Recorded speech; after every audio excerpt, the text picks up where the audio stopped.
Yeah, follow my boy, Stay Ready Boxer. He's the best. Let's go, champ. You gotta get ready to stay ready. You gotta get ready to stay ready. I'm all about business, somewhere in the trenches. Moving weight, I'm on my 24-hour fitness. I don't need a witness, moving with the quickness. Was off the porch when you was on the playground bench. Block bleeding, smoking trees, eyes Chinese. High speed, singing every lick, walking by me. I'm sticking to the code like a Siamese. Twin Glocks on me, shoot 'em up like some IVs. Pushing flour, test me and you'll be pushing flowers. Smoking sour in the kitchen when it's cooking hours. Not an author, but we could push a book of powder. Leave you wet like you took a shower. For fucking with my bitch. What up, world? What up, family? It's your boy Mac with Stay Ready Boxing TV, coming at you with some news you can use in another episode of RingSide Views. And you know I got my brothers with me. I got my homie, Money the God. I got the homie, Act Reacher, Cuatro Cinco, El Salvador Domingo, goddamn Judge Galvatron, Jab Jamboree. Am I missing one, Act? Am I missing one? Nah, champ. Nah, you good. You got it right. Oh yeah, ultra active. Ultra active. I knew it was one I was mentioning. I knew it was one. Goddamn. El Salvador Domingo. That's the weekend in Spanish, if you didn't know. But man, salute to everybody coming through, fucking with us on this beautiful Monday after a great weekend of boxing, man. Shout out to, man, matter of fact, first and foremost, shout out to my brother, the D Bevel, the champ, coming out of Vegas with that super chat chief. He said, salute to the homie, Stay Ready Boxing. Man, salute to you, homie. Appreciate you coming through in that super chat, man. The Architect One in the building.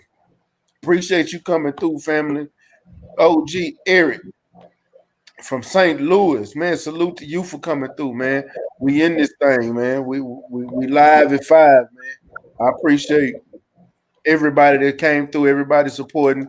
Man, it's gonna be a great show today. Great boxing talk. We're gonna recap the weekend because this fights that people didn't even talk about that was damn good fights, man. Like real talk. Salute Stormy in the building. Stormy B, man, the brother. Matter of fact, while we sitting there speaking on it, I'm finna bring up the I gotta bring up the fight card because I got fights I want to speak on because we really didn't talk about. We really didn't talk about fights like that Vivas Moralde fight. That was an interesting ass fight. You know, but we're gonna come back to it. But as far as y'all take on this weekend of boxing, man, what did y'all just take for ESPN's card? Has this been the best ESPN card so far? Hands down, like 6:30. You understand me? I'm gonna repeat it. Hands down, like 6:30. Like they put on a lot of shows. You know what I mean? And like I say, salute to Top Rank for the beginning of the year. Like I said, they want the biggest cards, but so as boxing fans, but boxing been gone for a while. That shit kept us afloat. You know what I mean? All them cards, but most definitely, it was the biggest fight coming out of the Top Rank state when putting on ESPN this year, bro. And it lived up to the hype. You know what I mean? Yes. Like I say, even with the first half of the fight going the way it went, the ending of it still, you know, jumped on fire. And like you say, Mac, the undercards was fire. All the undercards was fire. Like I was so fucking impressed. I mean, listen to me. I don't be saving all my live streams that I do on Instagram because it'd be too many and I don't want them to catch me and shit. But Yeah. I tell you, I was enjoying that shit, bro. Like I was really enjoying that shit. Like live streaming, enjoying the fights, talking about how good the fights was. And I really gave it up the Top Rank, bro. I really gave it up the Top Rank for this week, bro. That was some fire shit. That was some fire shit. You know what I mean? And man, when we get into the fights, but that boy Belinga, that boy is a problem. You know what I'm saying? He's a problem. I said that, and we definitely gonna talk about that. I got, man. I'm gonna tell you why in a minute, but we gotta talk about that. So, I agree with you. What is your thoughts on this weekend of fight as a whole? Oh my God. Shout out to Renee Box Young too, by the way. Appreciate you, champ. It was a interesting night of boxing. It was there was some it was a decent card. You know what I mean? I was just happy that it was a lot of New Yorkers representing on the card, you know, like Josue Vasquez and my boy Belenga. You know what I'm saying? Representing Brooklyn and the Lower East Side. So definitely salute. You know what I mean? It was definitely it was alright card. It was okay card, man. I wasn't mad at it. I was so into the main event not to look over anybody else's fight. You know what I mean? It just, even if the undercards was bad, I was so happy that the main card was made. I was just satisfied with that, you know. But it was all right card. It was good. It was good. Yeah. I agree. Shout out to Stormy B, man, in that super chat. He said a little something for the collection plate. Man, I appreciate it. You know, the Church of Ringside Views over here at Stay Ready Boxing TV. You got Pastor Mac, Pastor Offers. No, I'm just bullshitting. But man, I'm not gonna lie to you. As far as fighting cards so far, this one and the Charlo card has been the best card so far since with everything going on. These have been the two best cards, period. I know we had fights in the past, decent, and I know we got some fights coming up, like Earl, like Tank and Leo, which we're gonna speak on tonight, and you got Dillian White, Povetkin, Anthony Joshua Pulev. We got more fights coming up, but so far those two fights are hands down the best I've seen yet, and can't take nothing away from what Top Rank finally gave us. Out of all the fights that they've put on, this has been the best so far, period. Not because everything else has really not been too good a product that y'all been giving out. It's like y'all been giving us buzz down. You know what I'm saying? Y'all been giving y'all done added too much baking soda and y'all done tried to cut the Coke with BC powders. Y'all can't do that. You know what I'm saying? But and by the way, the phone lines are open. So you can call in to the show. But as far as this weekend, man, I think this was a great, great night of boxing, man. And I can't wait to see what they're going to bring out for this Leo Santa Cruz fight. And I want to start off with my brother Quentin Randall and Juan Carlos Rivera. And for those who don't know, Juan Carlos Rivera is trained by Boots Ennis' dad. Like, him coming out of that Boots Ennis camp, I already knew he was going to be the type of fighter he was. But me knowing Q, I expect Q to go in here and he did what I expected him to do, handily beat this kid. I knew it was going to be a problem, but if y'all watch how Q boxes, he's so patient that he lets you, he sit back and counters what you do with his jab while he's learning everything you do. Once he downloads what the type of fighter he is, he goes in and destroys you, break you down methodically, and just beats the crap out of you like he did this weekend. What did y'all think of my brother Q, Quentin Randall, in that second fight on the court?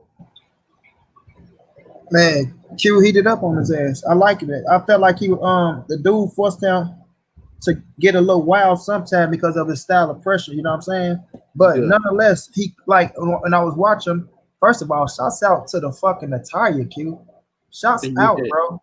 Shots out. That shit was fire. That's the best I've seen out of anybody doing it for us. They talking about for the culture in a boxing game. That shit was on point. Like, it gets no better than that, if you ask me. You get brownie points for that already. But looking at the fight, I seen dude came in with his rough and tough style, was coming forward and shit. And Q got to neutralize his ass with that jab. You know what I mean? He did what he do best, like he let him come forward, but he did what a smooth boxer should do. You know what I mean? Start working that jab, keeping his ass at bay, make his ass miss and make him pay. You know what I'm saying? And he made him miss, he made him pay. Like I say, he got wild that time because when you fighting fighters like that, they go force you, my bad. They go force you to, you know what I'm saying, get a little wild like that at times. But nonetheless, he calmed down and finished strong like he was supposed to do. So much respect to Q. Shouts out on the motherfucking win on motherfucking ESPN. You know what I mean? Like I say, bro, I was really happy and smiling, bro. You know what I'm saying? And like I say, that outfit made a statement. It made a statement to me, bro. But he went out there and did what he had to do to get the job done. Could have been a little bit more sharper. You know what I mean? Go learn from it. But at the end of the day, the W, that's all that matters. You know what I mean? So I appreciate it, bro. And you got people looking. You got people looking because that's a hell of a card. Definitely had people looking. Mm-hmm. I think he got a shitload of fans this weekend too. Q. Yeah, Yeah, yeah. Most definitely. Most definitely. Most definitely.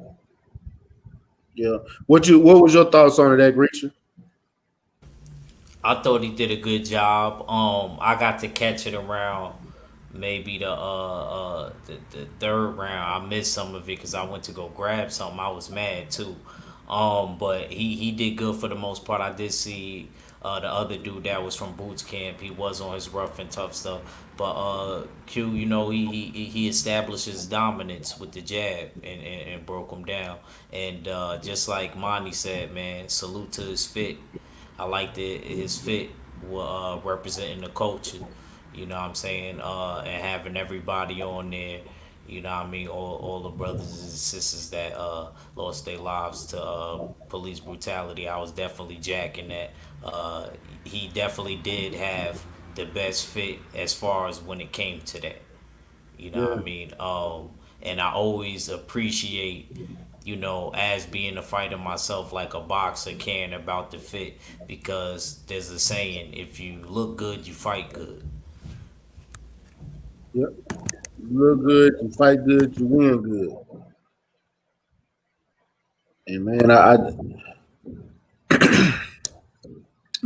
I'm proud of you. And tomorrow I'm gonna have him on the platform so he can tell y'all himself. Oh, there go coach. Matter of fact, Quentin's coach is in the building. What's up with it? What's up with it, coach? Appreciate you coming through, showing love, man. Uh, if you ain't doing that, you're more than welcome to come on the platform tonight. If you're not doing that, I'll send you the link. But what's up with it, Lawrence? What's up with it, KO? Eric Jenkins, Mr. Donato. Salute to y'all. He said Stormy B Man said that Salcedo and Barbosa Jr. fight was pretty damn good too. It was pretty damn good. You know, I had a problem with Barbosa because I like Barbosa, but I had a problem with the way he was fighting that fight. He made that fight way harder than he had to, and I I agree, still man. I do not. Matter of fact, let's speak on it. I don't understand what the hell he was thinking coming out in the southpaw stance. Like I haven't figured that out yet. He's not a switch hitter. He don't know how to fight southpaw. He's throwing punches and can't even get his footing right trying to fight southpaw. What was he doing? I did not understand that whatsoever. Like Kept at trying to all. switch. Huh? He kept trying to switch. Yeah, he kept trying to switch, and then the crazy part about it, if you're gonna switch, that should be throwing your opponent off, but it wasn't. Alex Salcedo was throwing that straight right down the pipe, hitting him dead on his nose every time he switched to southpaw. Like I could not understand it for the life of me. What was he doing? And what was his? And it had to have been a game plan from his corner. So what is this? What did his corner see or try to implement that I don't know. Hey, can you tell me? Because I didn't see it. I did not see it. Everybody ain't marvelous Marvin Hagler and Terrence Crawford, man. Everybody can't just do that. You know, I didn't understand it either. Barbosa, it normally don't fight like that. He's a good orthodox fighter, right-handed fighter. I didn't understand the reason for it either. I think that's why he did get caught. And Alex Aceto also remember another old rule from boxing: if somebody switch on you, you kill them. You heard Roy Jones back in the day. If he'd have switched on me, I would have killed him. Straight up. You're right. You're right. And that's what's crazy, man. Money. What was you? What is your take on it? I was thinking the same like you, Mac. I'm like, why the fuck is he steady switching? Like it's like you say, when he was switching, every time he switched, he was getting hit. They like he had a little success switching southpaw where he was landing, but he was getting hit. And then when he got back orthodox, look what he was doing, having all the success in the world. So I was confused by the shit too. I'm like, and what's crazy when you said that, Mac? When I was streaming the fight, everybody in a chat room was like, why the fuck does he keep switching southpaw? Like, what is he doing? Like, he ain't having no success. You know what I'm saying? Against somebody like um my man Sadeo who fight only one way coming forward towards you. It ain't like you gotta do nothing special, you know. box his ass because but Barca, his ass can box. Did you see when he switched and started boxing, he started having all the success in the world. But the pressure, from damn, I can't even pronounce the dude's name. The pressure from him, he was giving them fits a little bit. You know what I'm saying? But at the end of the day, he got the win, but he can't keep doing that dumb shit. You know what I mean? Right, Lawrence. Exactly. That's a perfect example. Yeah. But I don't know why. I don't remember him fighting Southpaw versus Tony Luis. I watched that fight. I don't remember him fighting Southpaw in that fight. And if he did, he did it for a short period of time. Yeah, but his ass, what he was doing, like I ain't get it at all. I ain't get it at all. But he got back though. It was exciting, you know what I mean? It was exciting because they was banging in that thing. They was banging, Sadeo, it's only his whole style. Like I said, with him, he gotta watch it, bro, because he gonna get himself hurt really, really bad because he don't have no defense. You know what I mean? That's why I say when he was fighting Maurice Hooker, that's how Maurice gonna be. Maurice ain't got no defense neither, but he got more than him. But he just come forward. His offense is his defense for real, for real. Anytime he run against a real good boxer, or if he go against a good counter puncher, they gonna nail his ass. Oh yeah. Well, he's at 140. He's a damn good man. Look, I like Arnold Barboza. To be honest with you, Barboza, I was talking about Sadeo. Sadeo. I like Barboza. Barboza got good. He actually got some defense. He actually can box and he can bang when he pick it right. But I was talking about Alex Sadeo, the Oklahoma kid. He gotta do something different. So you talking about Alex Salceda? Yeah. You said Sadeo. I was like, who? Salceda. Yeah, Sadada, Sabata. That motherfucker. Yeah. Yeah. No, he never did. Don't you remember when Maurice Hooker knocked him out? That's what I said. Him and Maurice Hooker. I say when they bang, and I said he got a look. That's why I said Maurice ain't got the best defense, but it's better than his shit, bro. Yeah. I believe that was the fight that Earl. Yeah. He said Earl Barboza Pendraza should be next. I'm not even gonna lie to you. That's a damn good fight. I don't know if I ain't gonna say I don't know. I'd like to see it. Fuck it. I ain't gonna say I don't think Barboza ready. But you know what? Barboza showed me something in this fight, but he gonna have to come through with he gonna have to go in that fight ready when he fight Pendraza. Or he gonna end up like Beltran and sleep.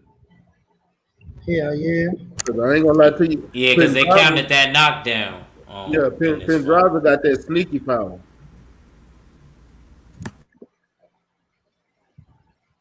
No bullshit.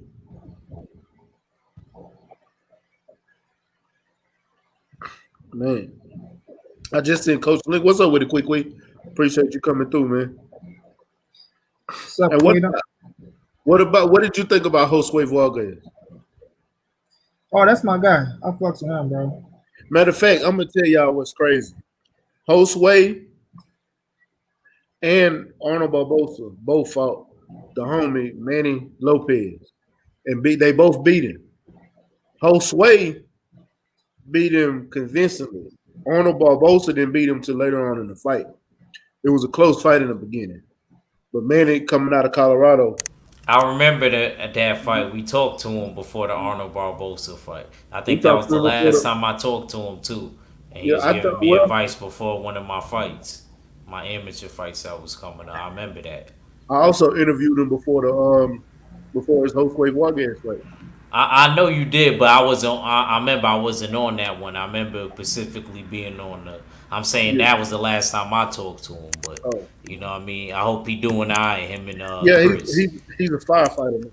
And Chris just hit me up recently. He got a few new fighters he want to bring on. So yeah, I'm definitely gonna tap in with Chris on his new fighters. Shout out to Jedi King Pudge. Peace to the family. LDBC hashtag B1. Appreciate you coming through, champ. Appreciate you coming through. And Dre is finest in the building. Salute to you, Dre. Appreciate y'all coming through. The call-in line is open. So let's get to that next fight. I want to talk about this Jose Vivas versus John Vincent Moralde. Man, that fight right there was supposed to have been way I expected that fight to go to distance. I'm not even gonna lie to y'all. But when he came out, say the kid, I can't even explain it. But I just wasn't prepared to see that early ass knockout. Which fight was that, Matt? That was the Viva versus Moralde, man. The Mexican versus the Filipino. Oh, what's up yeah, with bro. Matt, let me tell you. And not only I that, almost betted on that fight, champ. not only that though, Mac. I say this nigga name is John. This nigga Filipino named John. Your name should have been John 316, nigga. Because you went out there. Hey, I had them dying laughing, bro. I say this nigga look like his name should be motherfucking Sheen Shu. This nigga come out here named John. Get out here and get his ass caught and knocked up. Man, we had fun off that fight, bro. I say this nigga came out with a bob on top of his motherfucking head. This nigga got a point. You know what? I swear to God, I told my cousin, me and my cousin texted back and forth. I said, bro, this nigga came out with a man bun on. That's why he got knocked out like he did. I told that nigga go model some draws, Mac. You hear me? Nigga, you better go model some draws because this ain't it, nigga. You is not no fighter. Hey, my nigga came out with the man bun on though, cuz. Hey, that nigga ain't have a chance. I say, nigga, you going out like that. I told him too. I said, this nigga finna come out here, get his ass not clean. First of all, you're a Filipino with a name John around this motherfucker. Nigga, you nigga. Oh, man. He ain't stand a chance. I said, this nigga finna go. Hey, just like I said, he cracked his ass. Hey, you know, the whole time he was coming out, and when he was in the corner, bro, all I could hear was Casemiro voice talking. Hey, you know the monster? You know the monster? He said, this is the fucking English. He's the Japanese turtle. What the fuck? He's a fucker. Hey, you see? How you say it? He's the fucking English. Oh shit! Oh shit! Hey, what did you think about that fight, man? Man. Oh, you say act? Because to me, that's comedy like a motherfucker, bro. Japanese turtle. Yeah, just Japanese turtle. Hey, you hear me? Nah, my fault. What happened, bro? That gonna what the fuck we talking about right here? You hear me? That Viva Moralde fight. I didn't get to catch that one. Did you catch the very first fight? Black dude came out from as soon as the bell rung. He threw on so goddamn hard. I thought he missed. Yeah, I thought he threw it sold out. Man, that boy. That's my. He can't. Hey, my little cousin was sitting over here, man. You're a monster, motherfucker. Hey, y'all should have just started and playing, bro. I swear to God, I should have just started and playing, bro. You know, he scared me. Wow, motherfucker, come on.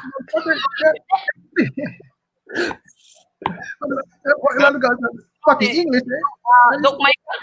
Doc Micah is not he knocked him out today. You are knocking him out today. You know what I mean? Yeah. He would have knocked out a Louis today, Micah, anybody. All of them. English. I'm worried Micah, my mind is fucking. I'm strong. Oh man, this shit is hilarious, dog. Oh, I can't never get over that goddamn. You know the monster? That's gotta be one of the funniest press conferences this year, bro. That's what I got, bro. Oh, fuck. Fucking Japanese turtle.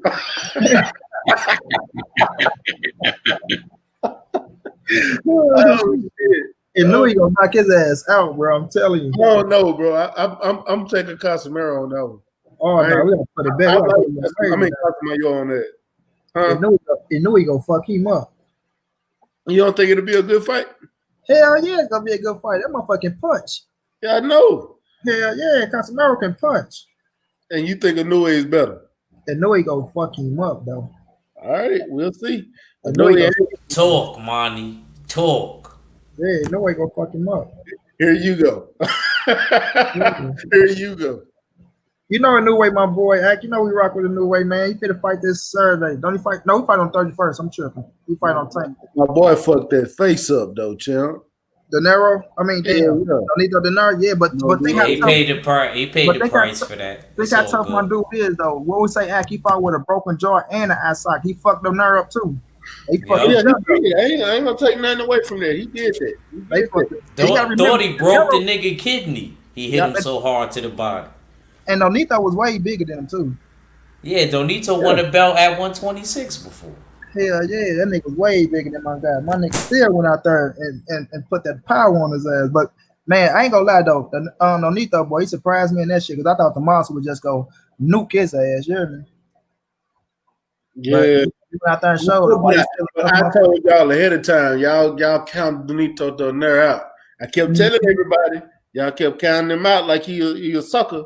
Man, look, my Filipino, my town business Filipinos about that action, boss. Mm-hmm. And boy came out the bay. He was ready to fight. He wasn't going down like no sucker.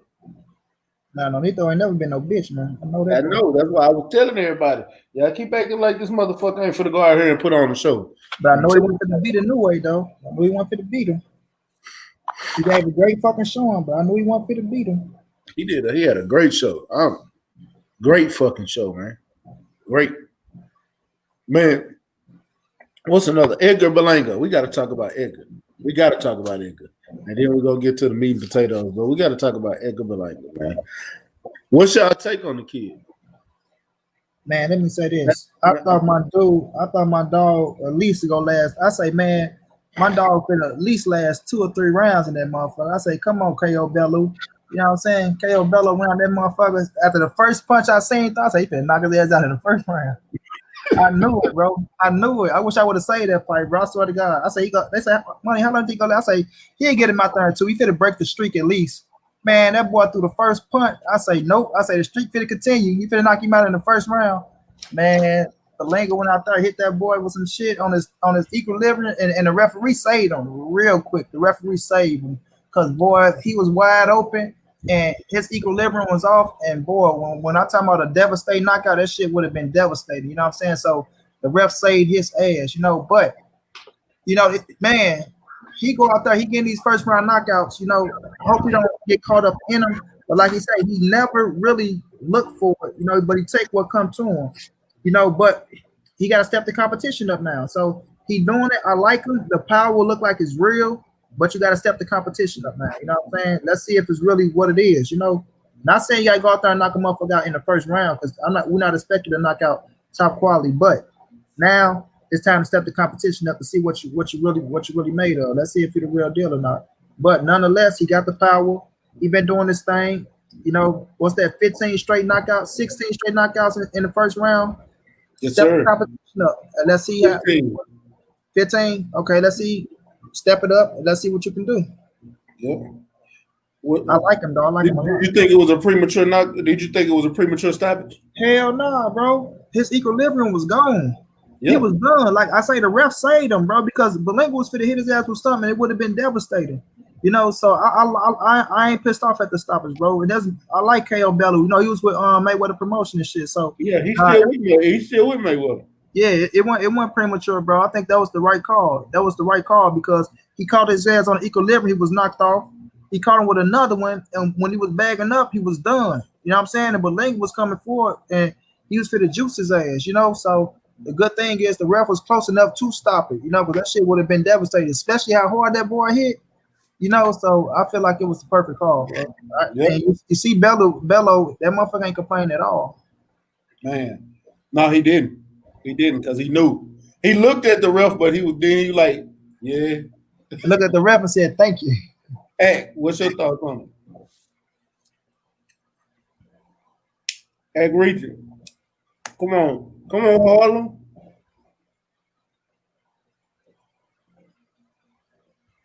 Harlem. You on mute if you're there, champ. I think Acton fell asleep on it. But man, I do like the kid. I like him, but I am ready to see him go up against tougher competition. And I'm gonna be honest with you. I don't know if it's just me, and maybe it's just me, but TMT, the money team, they don't know how to recruit top quality fighters. Tank was recruited by AB, and then they got Devin over there. You know what I'm saying? And Devin was recruited by his brother, but his brother ain't as good as he is. So they got who over there? Devin. What's Devin's last name? What the? Say Devin on the money team? Yeah, Devin. What is Devin's name, bro? Devon Lee. Devin Lee. Yeah, Devin Lee. Devon Lee. Devon Lee. Yeah. Yeah. Actually, a homie of mine. You know, I was supposed to interview him when he was 1-0 when he first started for boxing. Yeah, I like Devon Lee. You know, being around his brother Maurice, he started getting what's called I can't even explain it. Big headed. Yeah, Maurice. Every time he had something going on, he damn sure hit me up, man. Can you post this spot? Can you post this for me? Can you do this? My nigga, you skipped out on the interview we were supposed to do. Had to schedule everything. See, that's the thing about Mayweather promotion and they fighters. See, they got my dude Kevin Newman the second over there, which I rock with Kevin Newman. He had his showtime. I mean, he got put on TV twice. He lost both fights. He ain't step up. I like him, but I told him flat out. I read the list. I say, man, Roy Jones ain't good for you, bro. You know what I'm saying? But he stays fit to still work with Roy. You know, I had interviewed Kevin Newman, but you know that he all right. But you know, Ladarius Miller should be getting pushed more than what he pushing him. He should have Ladarius Miller on every Gervonta Davis undercard, but he don't. You know what I'm saying? Ladarius Miller beat Jamel Hearn, and Jamel Hearn is a world champion now. You look at the opportunity he get. You know what I'm saying? So it's like, okay, I beat this man, but this man, and I know he was top ranked, and we know top rank a different machine and shit like that. But at the same time, he get a title shot. I beat this man, and this man get a title shot, become world champion before me. You know what I'm saying? And Memphis young, but at the same time, Memphis is a good ass fighter. But Floyd got to put him on for real. But Floyd focused on Tank, and I asked him that, bro. Even when he was pushing the one card he had, I asked Kevin. I say, bro. And Kevin was fighting on the card, but he wasn't getting showed on the commercial. I'm like, damn, what's going on, champ? Like, you know, then they came back and showed him on the one thing, but it went with the big commercial. I'm like, bro, you should have been on that commercial if you was fighting on that card. But and it was Lawrence, what I'm talking about, those are up and coming fighters though. Shout out to Malik Hawkins. And that's really Tank fighter, bro. And you know, I know Malik, you know, he beat my homeboy Darwin. Darwin tore his MCL in that fight. Right. Angelo Leo, I know who he is. He's a damn good fighter, but we don't know yet. And Xavier Martinez, and who found him? Because every time I look up and look at the fighters that Mayweather find or somebody on his team find, it don't. They're not pushing them right. He got Richard Hitchison too, but he ain't really doing that with him. Yeah, he got. Only thing about Angelo Leo is I don't know if he would be a world champion now if Stephen Fulton didn't test positive for Corona. Yeah. You know what I mean? I don't know if he would be even having that belt right now. And they still gonna fight. Yeah, they still gonna fight. He mandated to fight. His next fight gotta be Stephen Fulton. Yeah, the jury's still out on him. I just question the only fighter I don't question from Mayweather team is Gervonta Davis. Yeah. And my girl, Raquel Miller. That's it.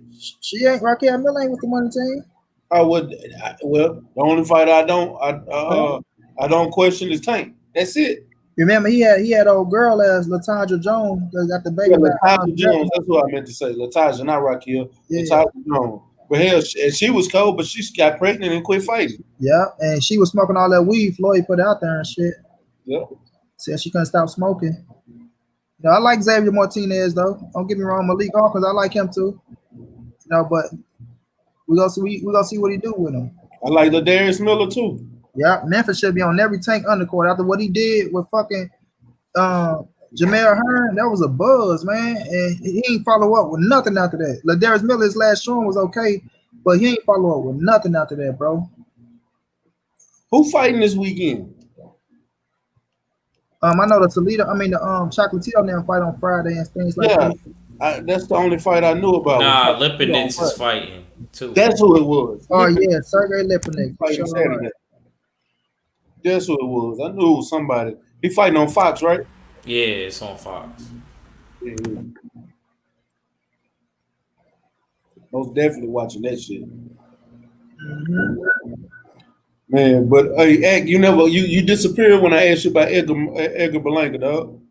Oh, my bad. What's your thoughts on your New York kid? I mean, he's he looking like the goods right now. I just want to see him in there with somebody that's capable, like an Anthony Sims. So then I know that he could definitely go to the next level after that. Anthony Sims just lost. That would be a good. He only got one loss, but he a good, still a high prospect. I think Edgar Berlanga get somebody like that or somebody else in between, like that. Maybe even the dude Benavidez just for Angulo, somebody like that too. He get somebody like that right before he get that step up title or title eliminate shot. What about I was talking about the kids around, around like Calvin High Sauce Henderson and them. But I was thinking of last night after we did your show when we were talking about him, and I started thinking, you think he's ready for major step up fights, or you want him to do step up fights around his, what I'm saying, where he stands right now? I think maybe like a good. I think he finished out this year with fighting a higher level, a bit higher level than what he been fighting. Like then a B class fighter. Yeah, like a B, C, B minus, maybe C plus. And then, so he get, because I ain't gonna front, man. He got all knockouts, but it's not even the fact that he got all knockouts. They all in the first round. Yeah. He got to get somebody that he could move with. He got to get some rounds. He might actually have to get thrown a little bit farther than he need to do that. So I might actually be wrong now that I'm thinking about it. Because I need somebody, so he might have to take somebody like an Anthony Simpson X or somebody like that, like an Angulo to give him some rounds because he ain't made it past even the first round yet as a pro. Okay, shout out to D-Bell. D-Bell was down there in Vegas. Man, you out on the block, champ? He said there's a bunch of dudes going around the internet mad at Floyd because they couldn't get a shot out of TMT.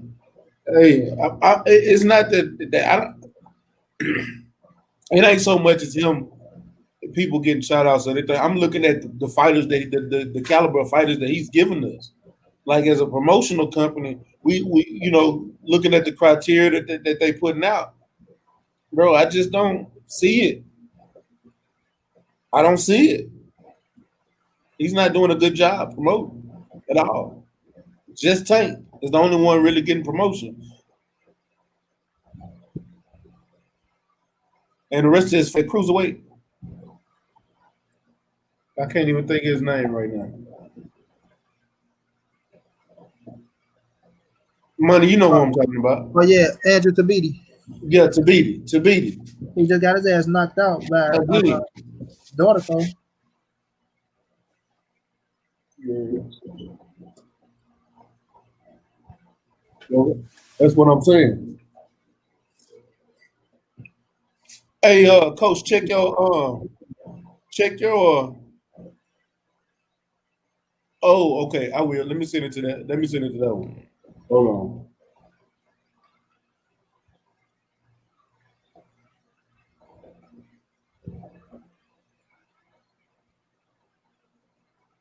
Hold on.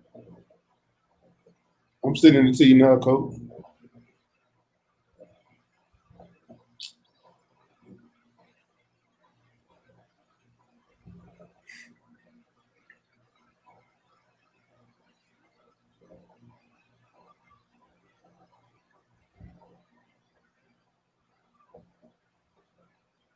All right, check your messenger. But yeah, I just don't really see it. And I'm not taking nothing away from the fighters themselves, because the fighters they only supposed to go out there and fight, period.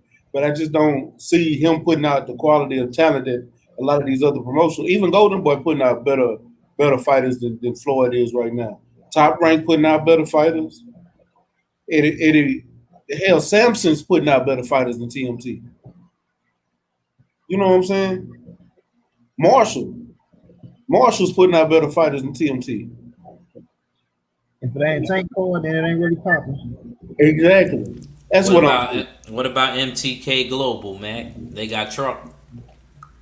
Hell, they got Truck Fury, Josh Taylor. They got better fighters than. And Floyd should have did what he had to do to sign Truck.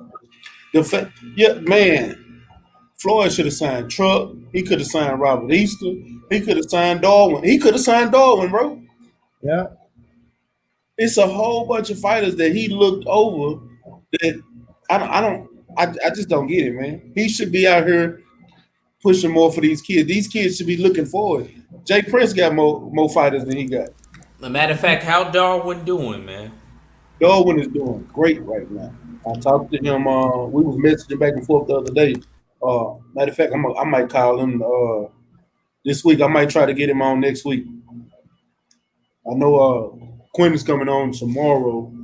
We're gonna speak on the fight. His coach finna come on now. But before coach come on, let's go ahead and get in this Lomachenko fight. Let's go ahead. I'm gonna go ahead and eat my crow again. I'm only gonna eat crow one more time after today, and that's on Smoke City.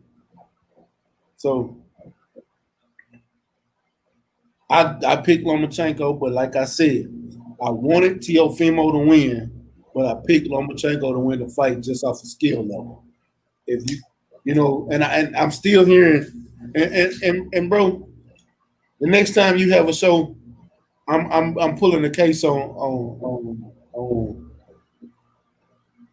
Damn, I'm tired of putting cases on my brother. That's my brother. That's my little brother, but I got to put a case on. I'm sorry, Abel. You putting a case on Abe? Yo, got you, John. Coach is in the building. Y'all can hear me? Yeah, Coach Collinsworth. What's up with it, Coach? What's happening, dude?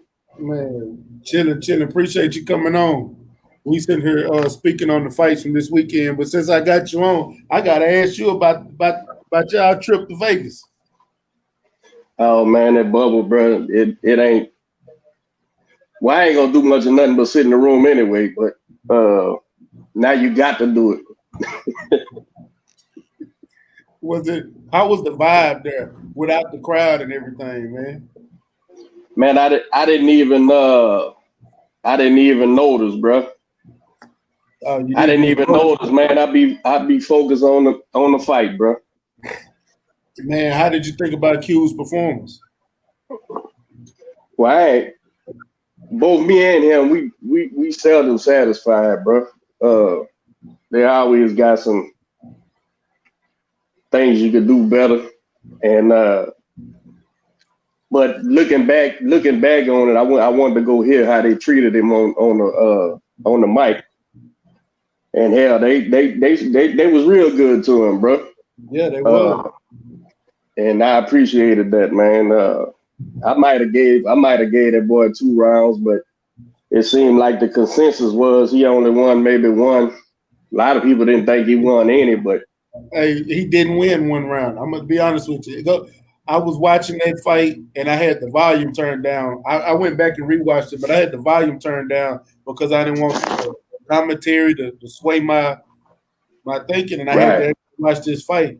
Dude didn't really touch Q. He was coming in too wild. No, I thought, I don't like none of my guys to get hit, period.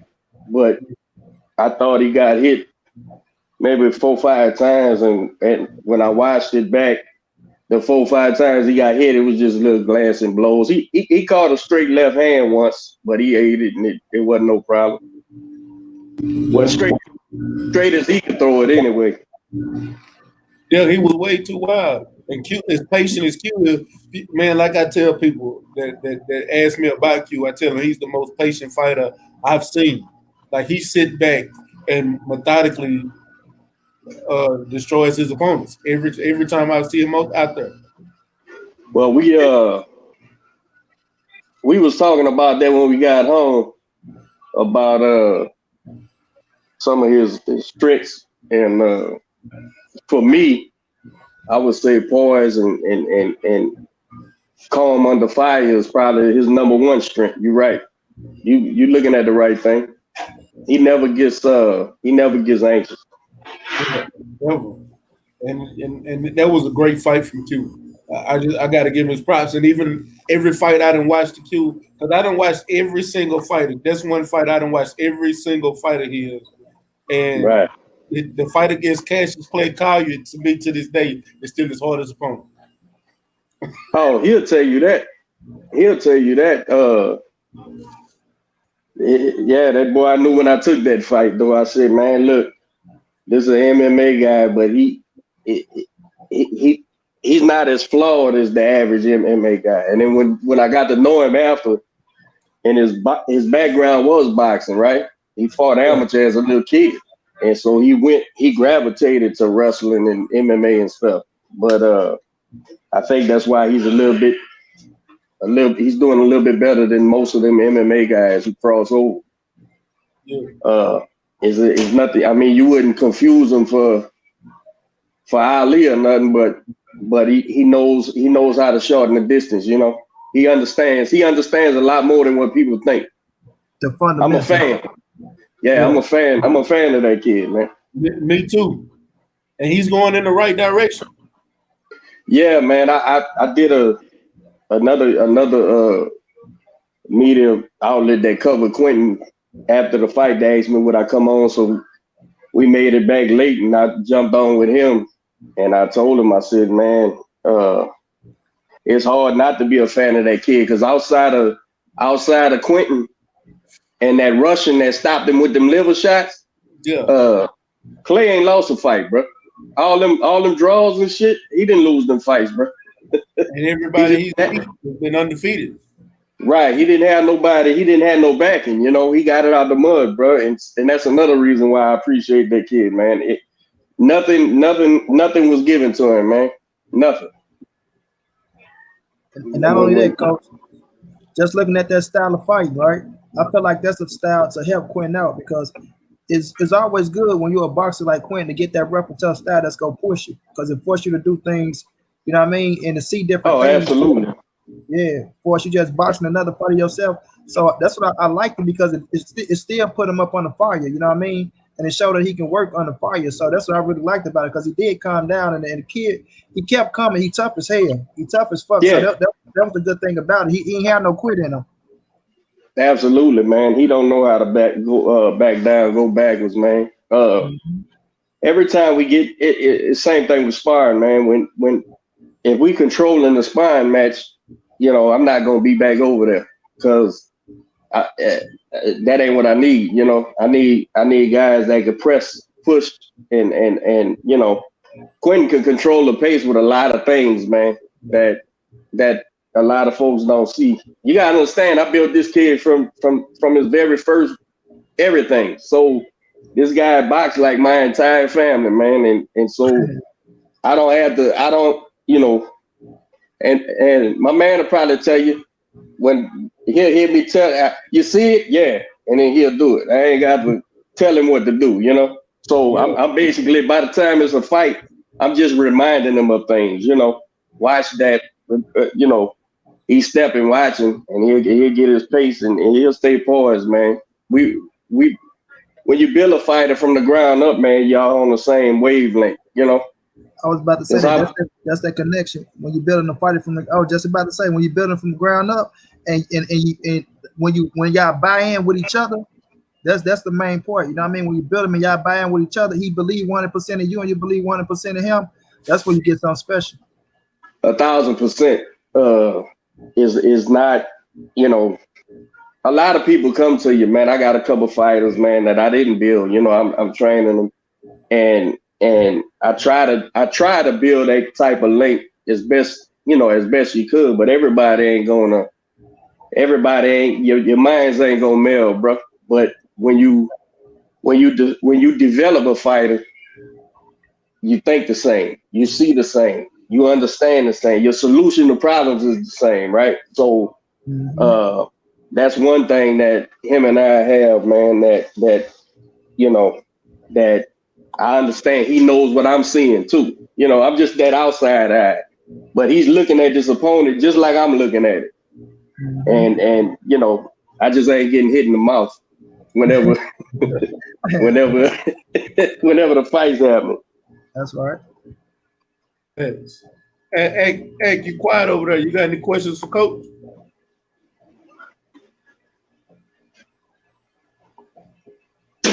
I got another question. I can walk away, man. Shout out to Blue Blood Sports TV in the chat, and shout out to legendary Top Cat. He actually interviewed Q at his very first fight, man. He was one of the first interviews Q got, man. Shout out to legendary Top Cat. Hey, I sent you a link if you want to jump on to Q, Top Cat. Coach, let me ask you this though, Coach. That attire that Q came out in, like I was telling Mac how that shit was just on point and on fire, right? Hey, that was extra motivation to show up and show out. You know what I mean? Well, look, man. I as a Muslim and an inner city fella myself, I've been dealing with the police problem since my entire life, man. And so, when you mix consciousness in with your daily, you can't. If you have a voice, I made a post, man. I said, look, if you have a voice, it's incumbent upon you to use it, Right. And as a believer, in fact, it's a sin not to. So, and Quentin, there's nothing soft about Quentin, man. He's an easygoing guy. He's not an arrogant guy, but he's not gonna back down neither. So if he has a belief, if he sees something, he'll try to do something with his mouth, and if the mouth don't work, he'll do it with his hands. But that's Islam, man. So he said, Coach, man, look what I'm doing. I said, well, shit. I went and found me a picture. They made a picture of Brianna, and I put on mine. I said, we going all in, bro. Let's go. I was going to ask you about your attire because you had a shirt with Brianna on it too. Yeah, I seen it. When you posted that on Facebook, that's why I commented. I said, "Thanks, Coach," because y'all on a different platform than normal people just putting it on social media every day. Well, yeah. And if we gonna have, I've seen, and we'll know the eyes tomorrow. ESPN will report, but the views supposed to be anywhere from 1 million to 3 million people, and if you got something to say, that there's not a better time to say it.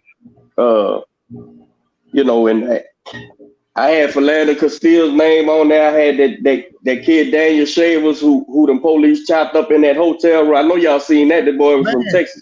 The one that laid down and they still man, and he was begging for his life, man. That dude was a salesman, man. They had 2 little children, bro, and them that policeman had a AK-47, bro, in a hotel lobby, bro, and murdered that man live on video, man. So, I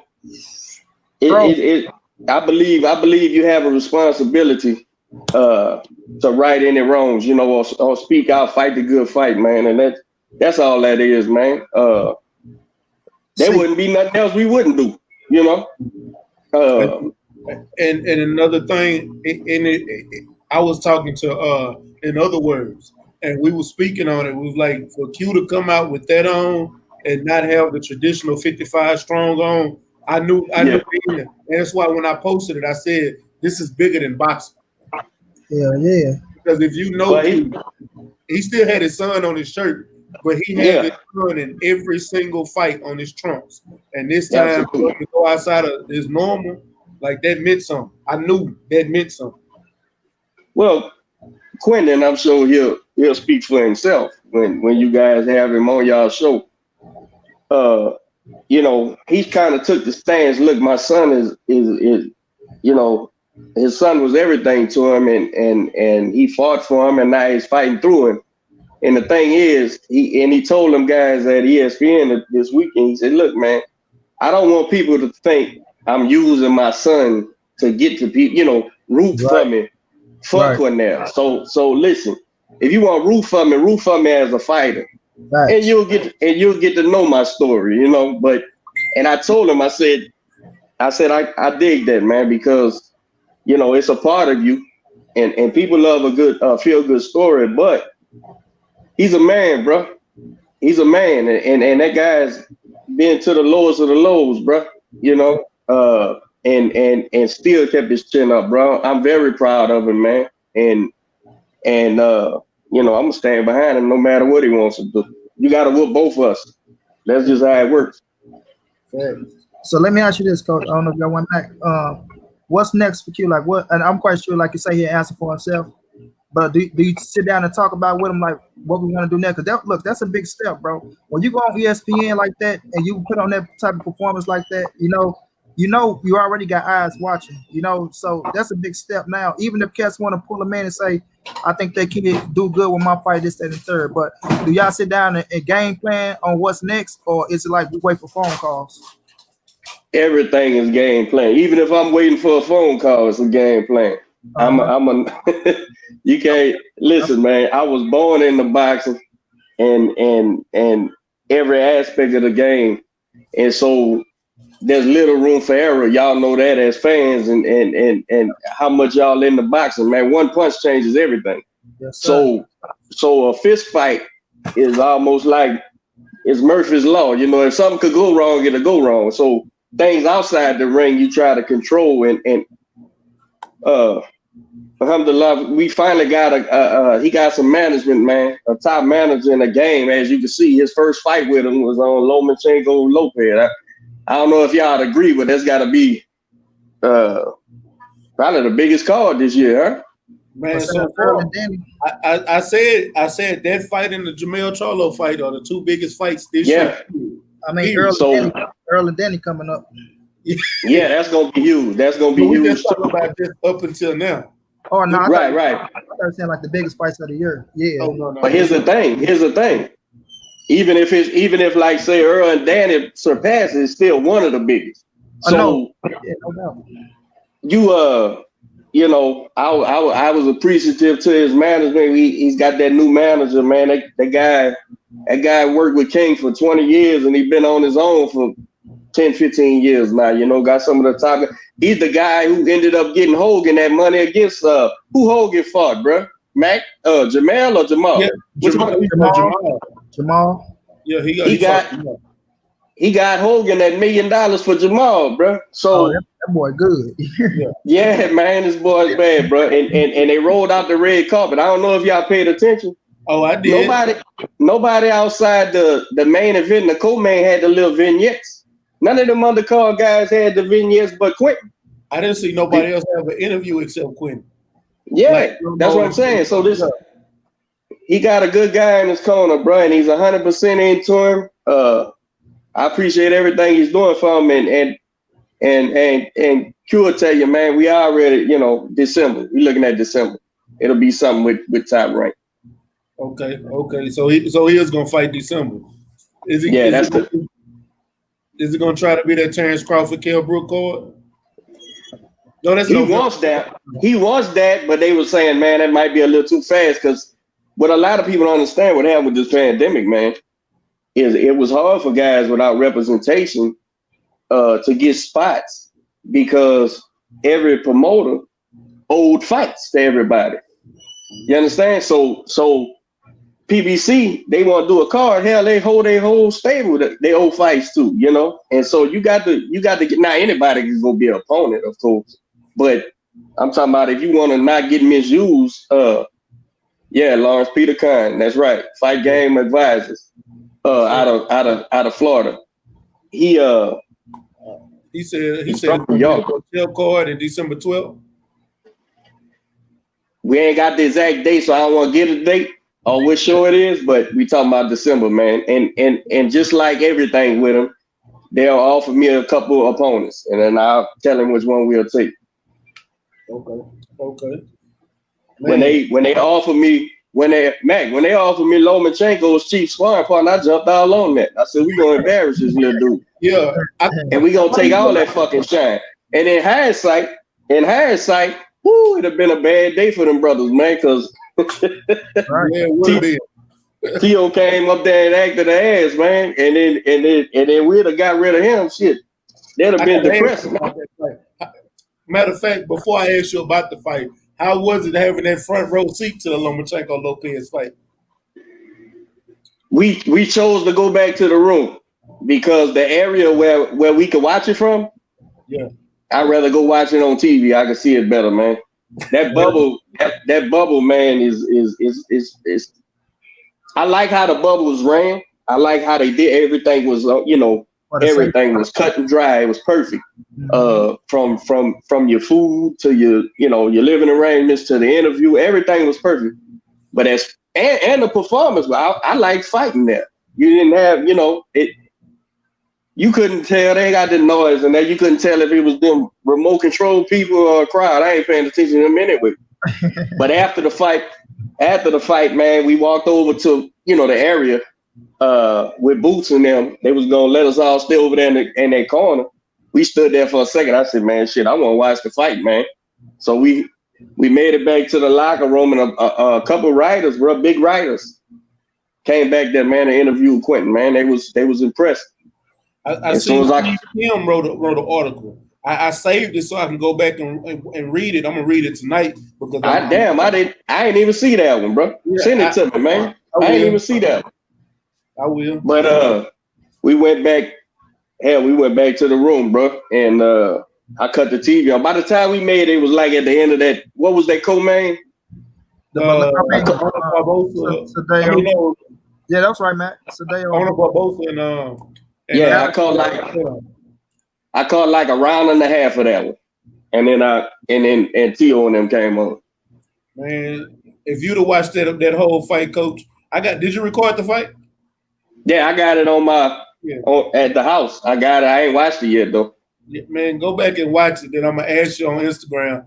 I'm gonna ask you what you think about Arnold Barbosa performance. Even though he got the win, I think he performed terrible. Oh, okay. I'll check it out, man. I'll check it out. I ain't gonna say terrible. It could have been better. I ain't gonna give him terrible now, man. You know why I give him terrible? Because I'm still trying to figure out why the fuck he came out in a southpaw stance and he couldn't even get his footing right, and he's fighting. And it's a big fight this is for a belt. That's true too. Man, look, man. Hey, you would be amazed about these kids who just made it to their position off show athletic ability, man. And the amount of people that get in their ear and shit, it's incredible, man. And things like that when it's the biggest stage of the year, and you making, and again, I didn't see the fight, but I've done seen some shit in this game, man. People doing things that it's amazing. You can't believe they would do that. And if a guy ain't left-handed, what the fuck he's fighting left-handed for? You think you fought right-handed to get here, and you gonna fight left-handed for what, man? The biggest fight. As y'all can see, I don't give a shit if it's Austin Williams or this guy or whatever. Southpaws don't give us no problem. So that trickery shit'll get your ass whooped, man. If you come across the ring like that, man, these guys look up to these super athletes, not super athlete, but these all-time great fighters, man, who could do shit, and they think they can do it, man. You'll get your ass whooped, bro. Stick to what you do, man. Once a fighter athletic, when you got fighters that's pure athletic, right. Athleticism gone, they ain't got nothing else. They ain't got technique to fall back on. That's what happened to Roy Jones. You know what I'm saying? Yeah. That's what happened to Mike Tyson. Mike Tyson had technique, but Mike Tyson couldn't take a punch either. Ooh, my phone. These boys, I hate to see that, man. I see a lot of guys, man, who get there on that athletic prowess, man, and you can see they haven't been developed fundamentally, with their boxing skills, and it's going to hit the rails, man. It's going to show.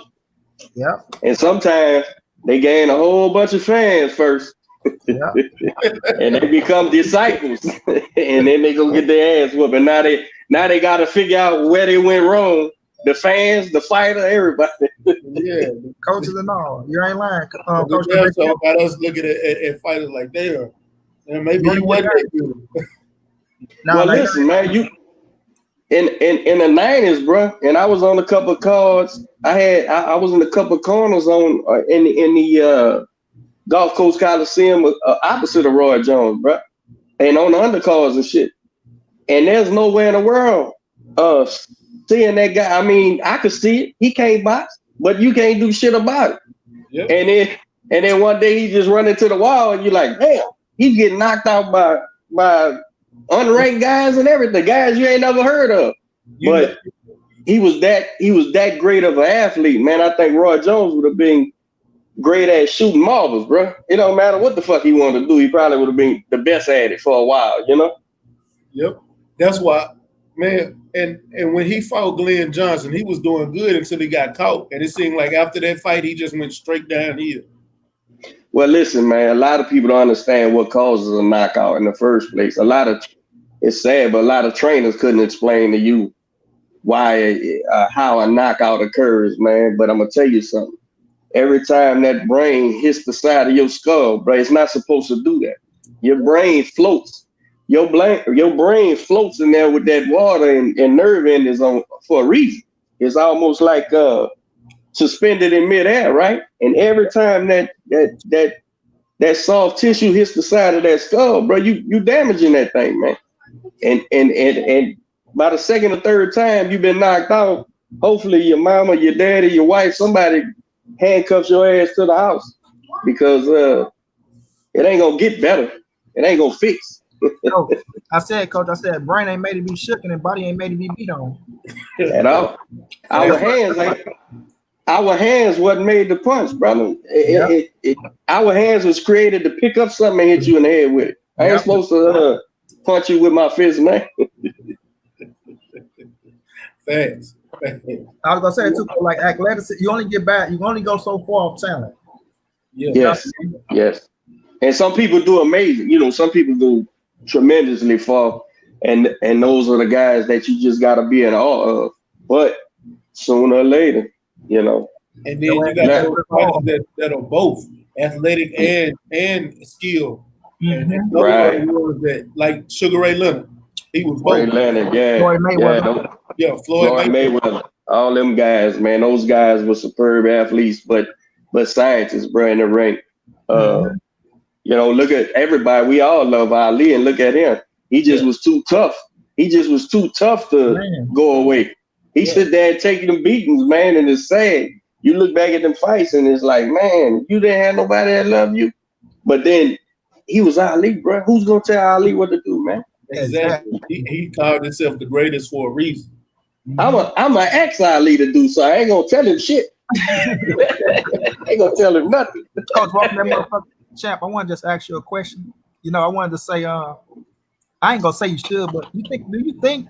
But you know what's so crazy about that? You said that when I look at the Sugar Ray Leonard and the Big Floyd fight, and you see how Sugar Ray Leonard just beat Big Floyd all on the top of his fucking head like that, like he was clearly beat him on top of his head, Mac. Like he in the shoulder roll, but he get him on top of his shit. Like I'm like, but even me saying that, I say that's how you got to beat Floyd Mayweather. But even that, and I saying that, and you see Big Floyd now, I say that's because you get hit on top of your damn head like that, and you ain't made to get punched in your head like that. Yeah.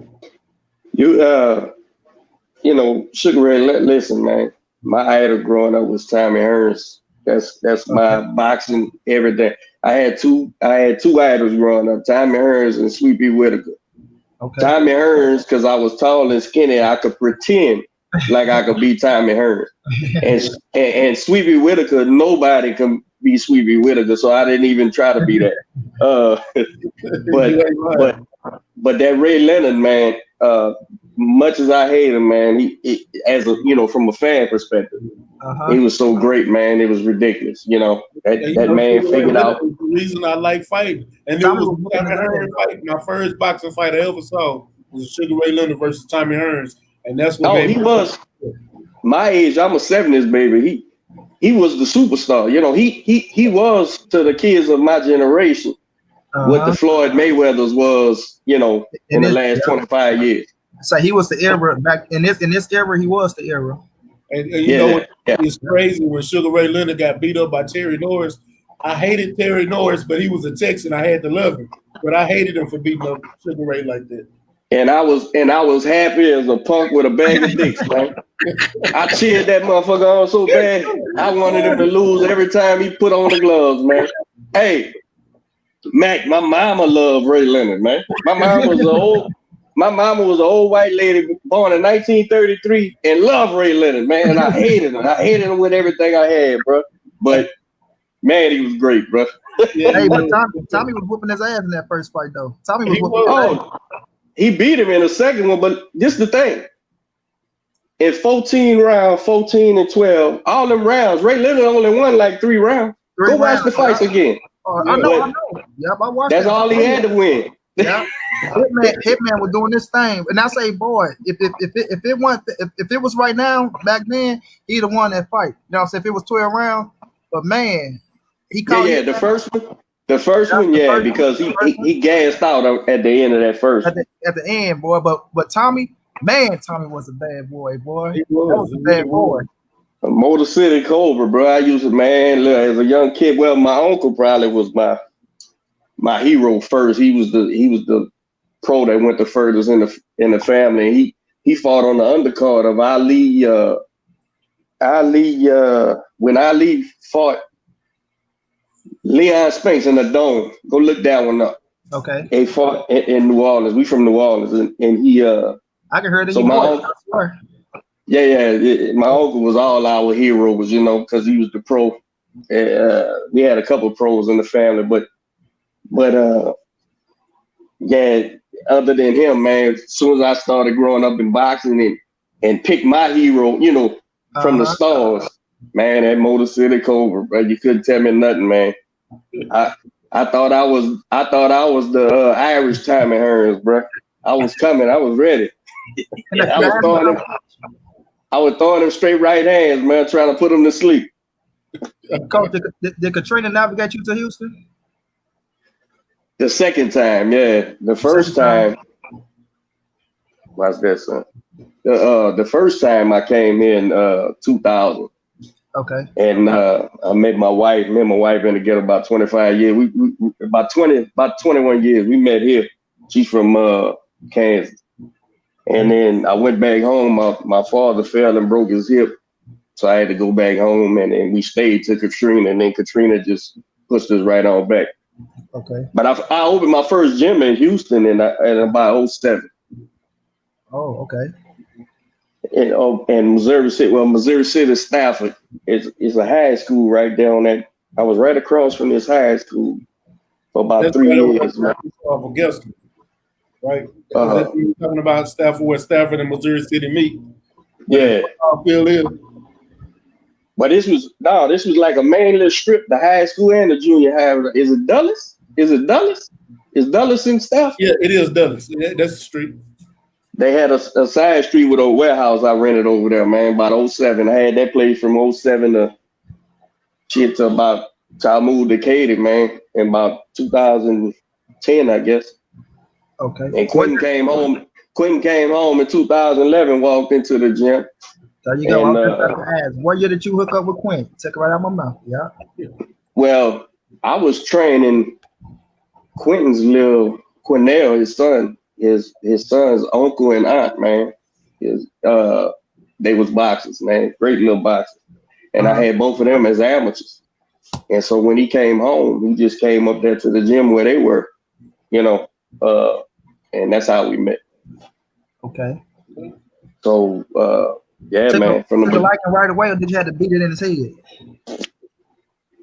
As far as what? As far as getting him to listen. Like, you know, the kid was driven, man. I'm gonna tell you something, man. I don't fight people to train them, man. You won't last with me. That's why I charge. That's why I charge what I charge, because it's not because you ain't finna pay my bills. You know what I'm saying? But if you don't invest in you, I ain't gonna invest with you. Hey, this is what I do, man, and you know, this is 2011 to now. What this is? 9 years? 10 years almost? 9, yep, 9, 10, yep. I don't got 10 years for you, man. If you want to invest in yourself, I don't got 10 years for you, man. I got all kind of kids and shit. My oldest kid is 30. My youngest is 14, man. I got shit to do. They all got games or something going on, man. Right? Ain't got time to wait, especially 10 damn years. I feel you on that one. He ain't, hey, Quentin tells the story, man. He wasn't lying, bro. When Quentin said he told me he was gonna be the national champion and shit, that first time I met him, he did. He said that shit. And I thought he was crazy than a motherfucker. I said, yeah, all right, bro. We gonna see. Go jump this rope, man. And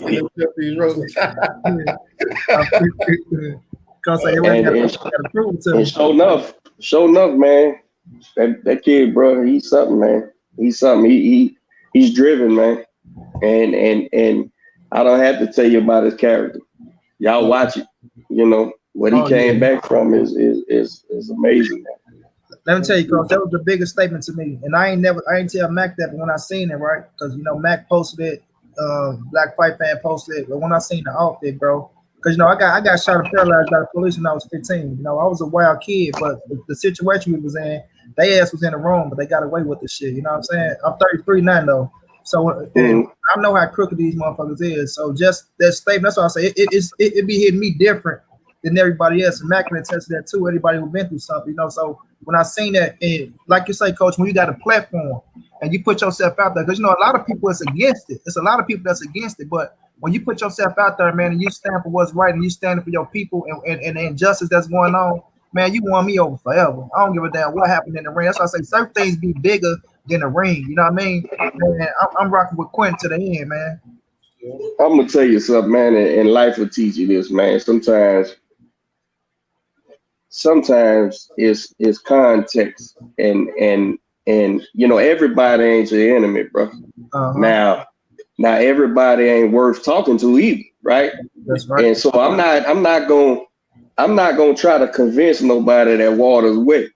But what I will do, if it's worth it, I'll try to explain it to you in terms you can understand. Because a lot of times, man, shit gets lost in translation, even though we speak in English, bro. Because it's a lot of rural folks that just can't understand the law enforcement problem, because all they know is, Billy and Tommy that they graduated from school with. That's the law. That's the policeman at Mayberry, and he would never do that, right? So you got to put it in a context they can explain. Now, if you do that and they still don't want, well, it's probably not. That probably ain't the issue for real. You see what I'm saying? So, if you have friends, you can't always just be like, man, F you, man. You a lot of times people don't even understand. But once you put it in a context, they can understand. Take our quarterback, man, for the Saints. And he was at first he was like, look, man, I'm proud of my country and this and that. Let's kneel first, and then we stand up and do it. And they try to do that, and then they interviewed him on something, and he was like, well, look, man, I don't believe in kneeling during the national anthem. I'll do something else. And then his players pull him to the side and say, do you realize what you're saying? And he said, no, I'm just saying we shouldn't do it. They said, nah, bro, it's like you saying, fuck me. You don't care that this shit is doing. And that man went public and said, I fucked up. Okay. Yeah, guess what? If you think the people who understood the police problem was giving Breeze the business, think about what the people who refuse to admit there's a police problem, what they doing that man right now. They crucifying that man. They crucifying that dude in the media and everything. And this is what I'm saying. This is all I'm saying. I'm not picking sides with nobody. Right. Breeze ain't cut me a check ever. Right. But this is the thing. If I'm asking a person to be willing to listen and try to understand, if he tells me he understands, he gets it now, I'm not going, all right. I may watch your actions. I may watch to make sure But hey, man, are we really just asking for people to understand, or we just want to bitch and moan like they doing? You see what I'm saying? If a man's gonna come to you and say, you know, bro, Mac, I just didn't think of it like that, bro. My bad. Well, what the fuck else you want that man to do, man? He's supposed to kiss your ass? No, all he's supposed to say is, I made a mistake. That's all you can do, man. We all make mistakes. You right. Not only did Breeze do that, but Breeze came forward and apologized publicly. That's why when he said it, and I always liked the Breeze. Breeze, they never gave me no reason to dislike him. What he was doing, and when you said they take things out of context, when he was speaking to the man had asked him a question about the situation on how he feel. He said it, but when he got the feedback from his teammates, and when you know, what's my man name? What was the cornerback name? I forgot. You know, but when everybody came, I thought it was Michael Thomas. Now Michael Thomas said something, but it was the man, I can't get his damn name. But it'll come to me later. But when they came back, and it's like you said, Coach, he didn't just come back and say, I'm sorry behind closed doors. He ain't come back and say one thing and then do another. You know what I'm saying? That man came out, he apologized. What more you want, man? What more you want? Do you really want a solution? Right. Or are you just talking? You see what I'm saying? That's where you at with it, bro. And I ain't saying give anybody passes. I you know, once I'm done with somebody, I'm done with them. But if a man's gonna show you some character, you could at least, all right, let me see. You know, go down that dude's public social media, bro. They drag that man, bro. That man can't open his mouth without the people coming on there trying to talk shit to him about him and his family and everything. Look, man, cowardice, bro. I tell everybody this, man. Anywhere you find bullying or things like that, people standing on your neck, you gonna find a coward, man. Because only cowards do that, man. Because they only do it if they got the upper hand. So when somebody's sitting there on your social media saying, "Oh, you are this and that and this and that," hey, bro, they doing that because they cowards. They doing that from over there. Yeah, and they ain't gonna do that over here, man. And I just respect a guy who's gonna speak. I rather you know, Malcolm said one time, I'd rather a man tell me the truth, and I know where I stand with it, than stand right here in my face and lie, man. And I can't watch it when my back's to you, you know. And that's how you gotta be, bro. That's why I got Breeze in my fantasy league right now. Don't let that nobody say. Breeze, my guy. I love Breeze. Like I say, man, everybody make mistakes, but you know what I hate, Coach? When he said it, I hated how, like, and I'm saying, and it's me. I stand on what I say. I stand behind. I stand on every word. But it's like when he did come out and apologize, everybody like this. I'm like, hold on now. You motherfuckers can't have it one way and then do it the other way, because he came out as big as his platform is. And Coach, I looked at it how you looked at it. I said, if you think we dogging him out for saying what he said, just think about, because I went down the list on ESPN and all that shit, and I seen every motherfucker. Oh, why did Breeze apologize? He didn't have to. More of them motherfuckers of us. It's more of them than it is of us, and it's more of them in high powers than it is of us in high power. So when they was doing that shit, I said, boy, look at this shit. This shit crazy. And that man gonna take a hit. And they people, oh, he only doing that for the money. Man, that man rich as fuck already. That man don't have to throw another football. Oh, they didn't. Hey, surely people don't think that helped him. Right. Surely people don't think it made him something.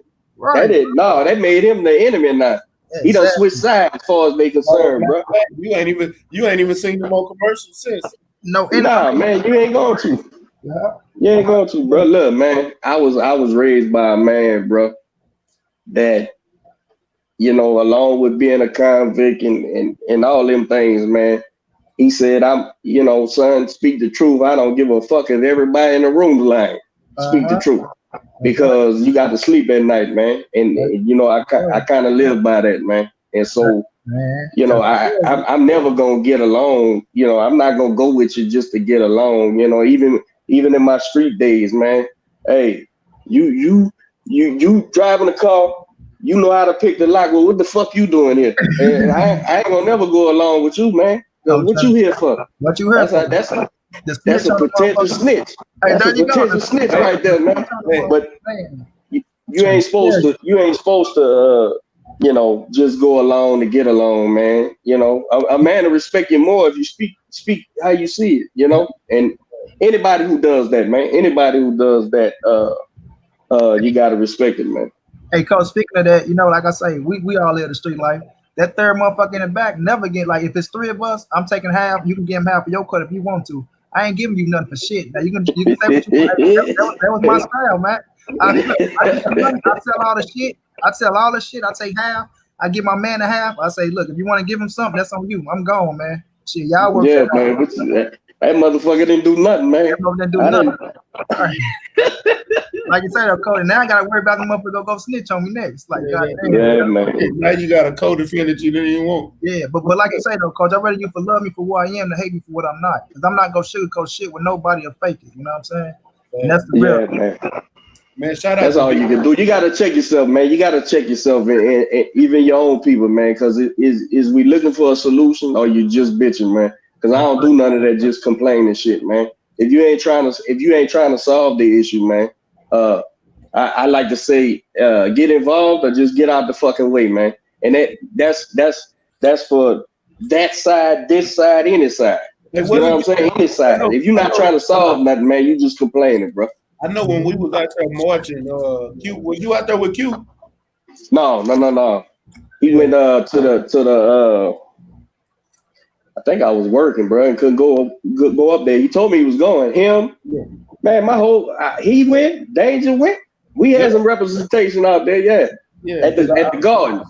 Yeah, I was out there, and then I seen that he was out there. That's why I didn't know if I didn't see everybody, but I seen the pictures. I seen Robert was out there, and yeah, my whole crew, man, Listen, and guess what? And if one of them wants.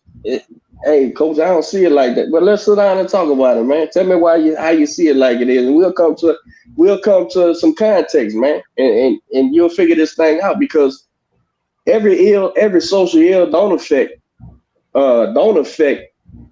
everybody the same, you know. Yeah. It's like me. That's politically, man. I'm what you call a constitutionalist. I'm an independent, right?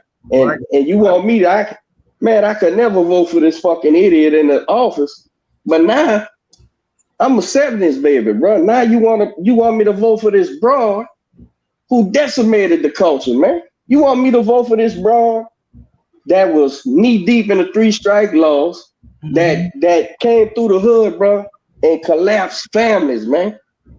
Look what you asking me to do, man. You asking me to pick out of these 2 fucking idiots, man. And it's just sad that, man, we can't even get enough shit together, bro. So where you can give me somebody I feel good about going. Now I'm gonna vote because I was raised that way, right? I'm gonna be involved. You know, I ain't gonna stand there and waste nothing. But damn, bro, this where we at. This where we at with this shit, man. See, you gotta realize, bro. I was in junior high when crack hit the streets. Okay. I know what crack did the streets, man. I know what the 3 strike laws did the streets. I know what AIDS did to the streets, man. Uh-huh. And this is what you want me to, man, come on, man. At least get up there on TV and tell me you're bad. I messed up. You know, bro, you know what? Hey, Coach, you know, and just speaking on that real quick, that's my problem. Because I've even asked, and just like you got me voting on, do I want to get shot or do I want to get stabbed? Pick one. And you know, I ain't trying to be either one, but yeah, that's my decisions that I got right now. And then the person that the one that's gonna stab me, he didn't like me to begin with from back in the day. And he ain't apologized for his segregationist tactics back in the day. He ain't apologized for the comments he made about if we let them segregate with us, then it's gonna be our school's gonna be a jungle. He ain't apologized for that. He ain't apologized for the mandatory minimums. He ain't apologized for the crime bill. He ain't apologized for the 86 crack laws. Then you got Kamala Harris ain't apologized for nothing she did over there in San Francisco. And they together. Her conviction rate, that bro was a superstar prosecutor, you know, and all based on the war on drugs was just a war on poor people, bro. So and people don't like that. Listen, man, there's on the west side of the river where I'm from, bro. It's called the Brick Jungle, bro. I'm from Marrero, right? Uh-huh. In West Wego, another little city right down from me, it's an entire, to this day, it's an entire white project, bro. It's a project, white people. right now in New Orleans. This shit affects everybody, bro, on the poverty line, bro. Go ask them people how the police treat them. Go ask them people how the crack epidemic affected their families, man. Listen, you can't hide, bro. You can't hide what's real, man. And it's real, bro. Poverty has every social ill. Now, I'm not gonna sit here and say it doesn't affect some like others. That ain't what I ain't about that shit. I'm about what's right. If it's right, listen, man. People have a problem with the police killings, man, and I love when they find out like more white people get killed than black people. You know, that became the way to ignore the problem. I said, well, here's the problem. You know how many more white people it is than black people? Yeah, you gonna kill more whites, but let's talk about these percentages. Let's start talking about the percentage. Yeah, let's talk about you got 60% of a country and you kill X amount is nothing. They don't even think it's a problem. They don't even think a problem exists. Now you got 10% of a people. Check this out, Mac. You got 1,000 white people, right? And you got, just for the sake of argument, you got 1,000 white people, and you got 10%, 100 black people, right? Kill 100 white people of the 1,000, but kill 20 people of the 100. Yeah. You don't think the 80 people feel like they're being hunted? Because that's law enforcement killing us, man. Yeah. Where 1,000, you got 900 more whites say, well, damn, what did y'all do wrong? It's that simple, bro. It's context, man. So you got to explain to people, listen, if you don't understand disproportionate, well, let's just get down to it. It's okay for law enforcement to kill people because that's what's happening. And you want the minorities in this country not to feel hunted and shit. But damn, how you killing more of them as a percentage than these people? Y'all, it's not affecting you because you don't even see it. You don't because there's so many people, bro. But when you 10% of the fucking country and you got the goddamn the prison system fucked up, everything fucked up, bro. Listen, man. Unless the truth ain't what you want to hear, I should be able to put that in context for you, bro. Thanks. Otherwise, that ain't the issue, is it? Because these motherfuckers gonna be the rate you're going, these motherfuckers gonna be extinct. And y'all, you gonna still be here with your people. These motherfuckers gonna be gone. Hey, bro. We'll say that we can have this talk whenever y'all want to, bro, because it's much bigger problems than that, man. And I'll tell you what, and they trying to normalize shit and try to act like shit ain't what it is, bro.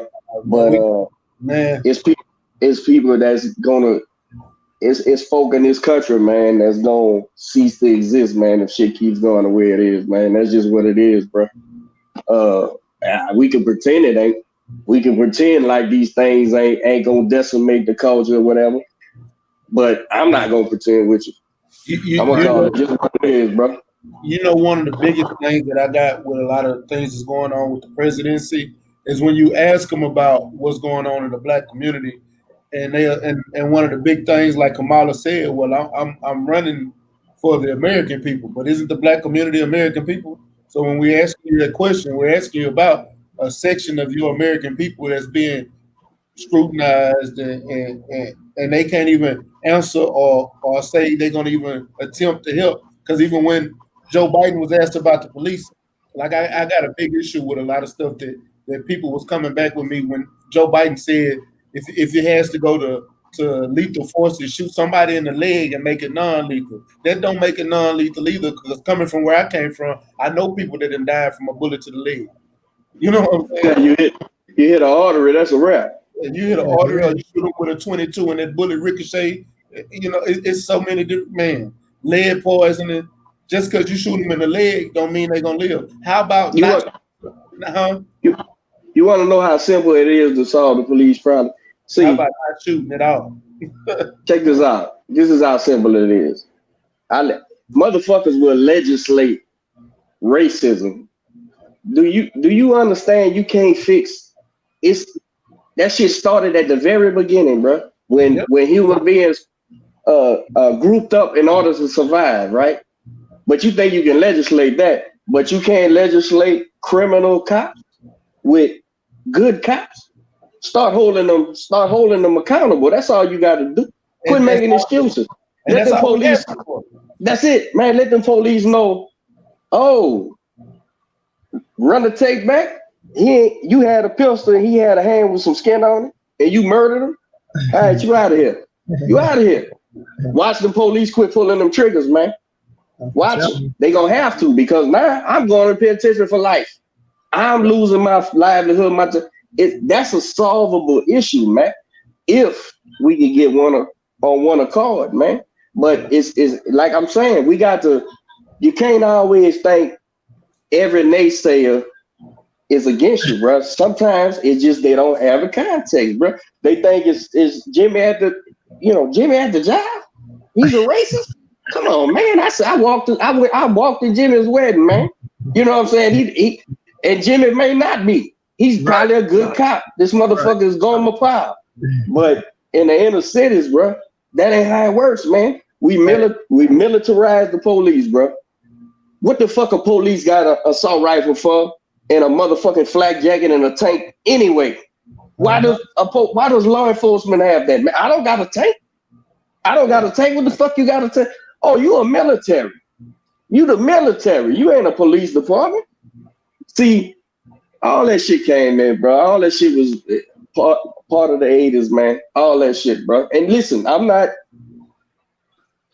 dude, I don't steal cable, bro. I don't do, hey, look, man, I done paid my debts in society and I try to do right.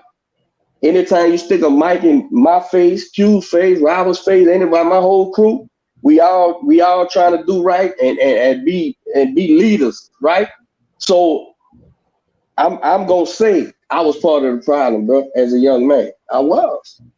Paid my debts, and now I'm speaking on it, man.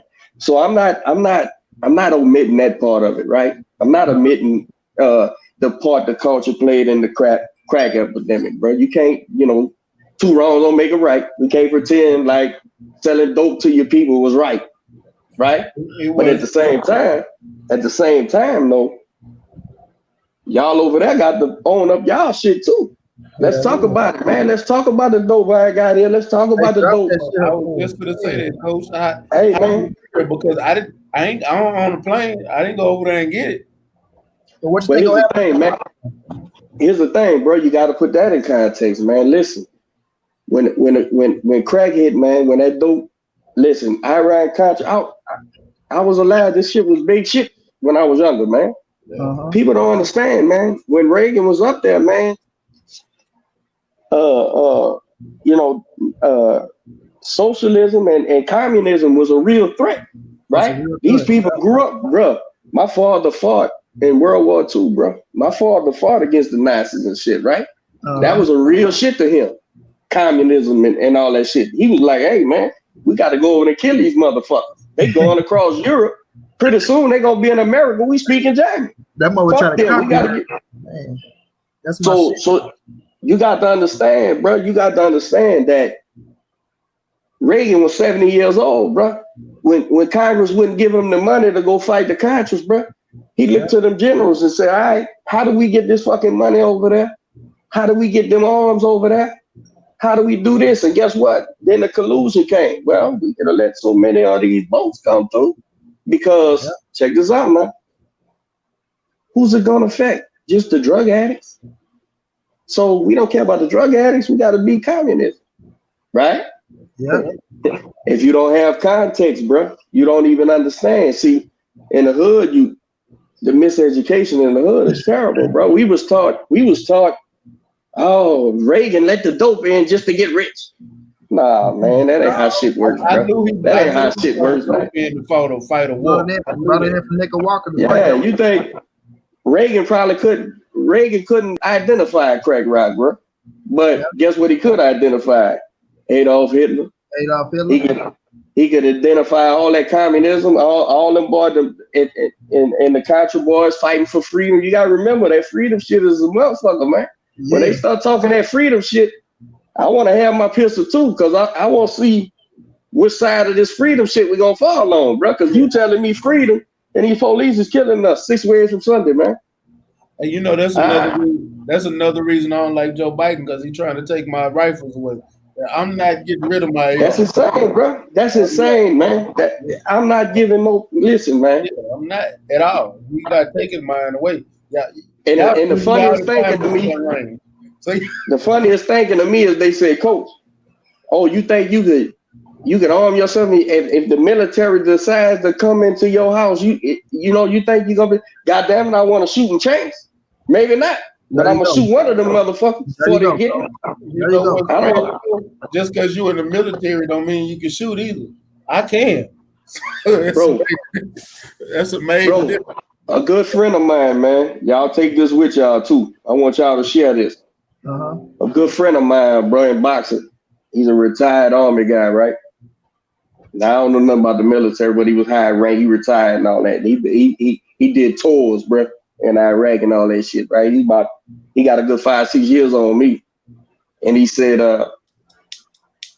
Coach, the police problem is solvable. I said, well, I believe that. He said, no, listen, man.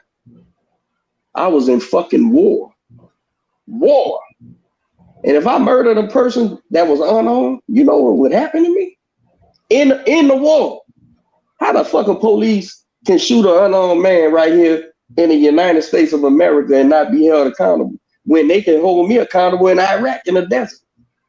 I got to account for every fucking bullet in that gun.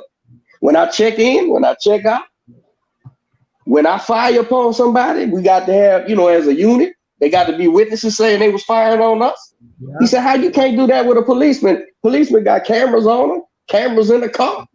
I said, there ain't no excuse, huh? Ain't no excuse for that shit, right? It's a solvable problem, bro. You just got to get everybody on board. And the people who won't get on board, fuck them. They don't count anyway. They don't count. Quit wasting your time talking to them. It's an issue, bro. I'm not going to deny the issue, man. We need the good cops. Because, all us, I don't know if y'all been involved with law enforcement like I have. And I'm not going to pretend it wasn't a couple of them that didn't give me the blues. You know what I'm saying? It was a couple of them that just, hey, man, don't do that shit, man. Walk on. We need them guys. We need them guys to police the bad ones, man. Hold them accountable, bro. Man, I know a lot of good cops, bro. Big Dog was super cool. We had one, she was a lesbian. We call her Madam Miss. Like, it'd be so many. Like, even when I was little growing up, bro, we used to get, like, I was never afraid of the police when I was little, bro. We get baseball cards and bubble gum. Sometimes they'd drop our ass off at home when we out too late. But growing up, you know what I'm saying? Like, I'm like you, Coach. I ain't gonna say my little bad ass want a bad motherfucking, and I wasn't raised in hell. But the situation I was in, I wasn't in the wrong. You know what I'm saying? I wasn't in the wrong. I put well, they got to have some good cops, because goddamn, the way they killing people, we'd all be dead. So you got to have a couple good ones. Shit. Right. The thing is, we need them on the good side. We need them saying, hey. But I imagine you go in the department. I had a policeman call me, man, from Chicago, bro. I ain't never met in my life, man. I'm pretty vocal about the law enforcement problem, right? And this guy called me on Facebook Messenger. I didn't know who the hell he was, man. So I answered the phone. He said, Coach Derrick. I said, yeah, man, what's happening? He said, I'm such and such a sergeant from he was a Chicago PD, right? I said, yeah, what's up, man? He said, I just want to tell you, I've been following your social media and shit. And I want you to know you have nailed the issue. We all come into this thing wanting to be a good cop. Nobody comes trying to be a cop. He said, most of the time it's in your family, like any trade, like boxing with me, like whatever, carpentry with the next man. He said, y'all try. He said, but by the time you get into the department, he said, first you got to do your little time in the lockup, and you're taught to treat human beings like animals. He said, by the time you make it to a department, you've been taught so much that everybody's a potential threat. You leave the house going, this motherfucker's a potential. I got to mash the gas on him, And he said it's absolutely the training, man. We changed the training in the police department. I said, well, look, bro, I appreciate you, talking to me. I said, he said, nah, I don't want nobody to know. I said, I know, bro. And I would never give his ID up, you know, but he said, that's what it is, man. You're inundated. By the time you leave the academy, you go to the local jail. You know, any man who ever spent 2 days in the jailhouse knows how them COs treat you. Yeah. So, you know, they don't care if you're dying right there, man. Yeah, I was locked up once for a week, and they didn't even realize I was in there. It just so happened the sheriff came up and was doing his count, and he looked at me. He said, "Who are you?" And I told him. He said, "You ain't on none of my paperwork." He said, "I'll be right back." He went up to the front, he looked at his paperwork, and came back. He said, "You ain't even been booked in. How long you been in here?" I told him. And he opened up the cage, called me to the front. He said, "Man, I tell you what, if you can get your sister or anybody to come up here and pay $28, because that's all you owe on whatever, he let you escape. Something, you can go." He gave me. They didn't even book in my money. You know they supposed to give you a check when you get out. He gave me all the cash I had on me. I called my sister to come up there and get it. Go get a money order. Get me the fuck up out this motherfucker. You proved my point. That policeman seen you in there and said, "This is fucked up. Let me let this guy out of there." But that's what I'm saying, man. They in the day, it's the training, bro. It's the training. By the time so the police get in there, bro, and if you do got a good one, he just ducks his fucking head and try to make it through his shift. You know what I'm saying? They tell you the same, bro. They tell you every time they put a police on the news, he gonna tell you, well, you know, we just want to make it home at the end of our shift. You know, that's fucked up. That's fucked up thinking. You start thinking like everybody's a potential threat. This man might kill me. Let me pull my pistol out, even though he just ran a stop sign. You see what I'm saying? And that shit escalates, bro. So it's really a training issue, man. And I've done had law enforcement tell me they agree with that. They like, listen. And my partner was in the service. He said, man, if we could not kill people willy-nilly in Iraq, bro, in wartime, how the fuck do you police can't kill them? That's what it is, bro. You got the court-martial. Yeah, man. And they train, and the military is literally trained to look at everybody like a threat. Yeah. Because everybody is a threat, even the civilians. Yeah, it's fucking booby traps and shit where they at. They walk into some shit blow up, and they can't just go out there shooting people crazy, man. Let me tell you, Coach, my nephew in the Marines right now, he hanging on the wall. He hit me up the other day. This motherfucker hit me up. He out there sitting at him, a little Mexican, and another white boy. I said, yeah, they got the right combination on this motherfucker. But they sitting out there, bro, and they sitting out. It's a little thing. I forgot what he's calling and shit.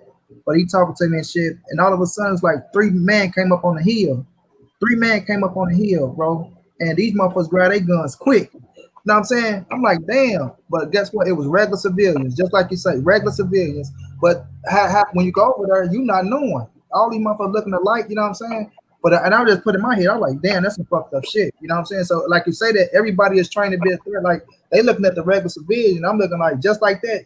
You can kill a motherfucker, and you know what I mean? Just be that fast. You know what I'm saying? But yeah, it's some crazy shit. But you pull over for Lando and his gal and his 2-year-old, 3-year-old daughter in the back seat, and he say, "Yeah, I got a pistol and I got my right to carry right here. You murdered that man." And the police standing by his window, don't bust a move. Don't bust a move. He's telling you, yeah, I got my concealed license. Let me get it to you. And you so piss poor as a human being, bro. You murdered this guy, bro. In front of his child, in front of his gal. Yeah. Listen, man. You're not fit to live anymore, bro. Let alone law enforcement, man. You need it, man. Something's wrong with you, bro.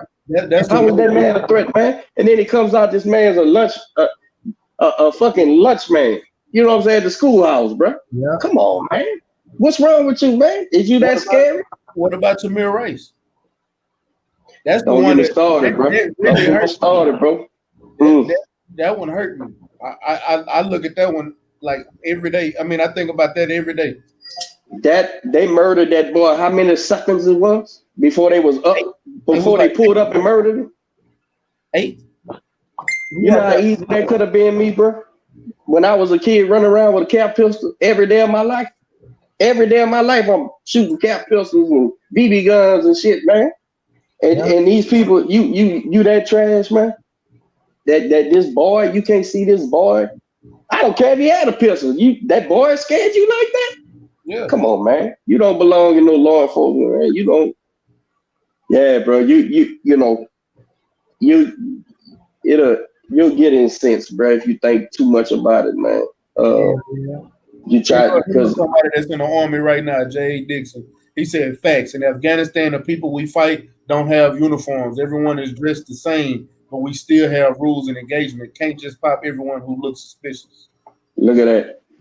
Dixon, that's what I'm talking about. My partner told me the same thing. He said, how the hell we got rules of engagement in war? In war. It's wartime. We in a war. We're in an actual war. And these police can't keep from killing a motherfucker. And they check him and he ain't got nothing. He ain't got a pistol, a knife, nothing. He ain't got a screwdriver on him, bro. You can't keep from murdering this dude, bro. Yeah, it's terrible, man. I'm passionate about it just like y'all, fella.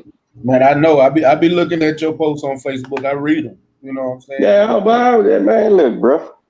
I've been dealing with that shit, man. My first time I ever got arrested and went to real jail.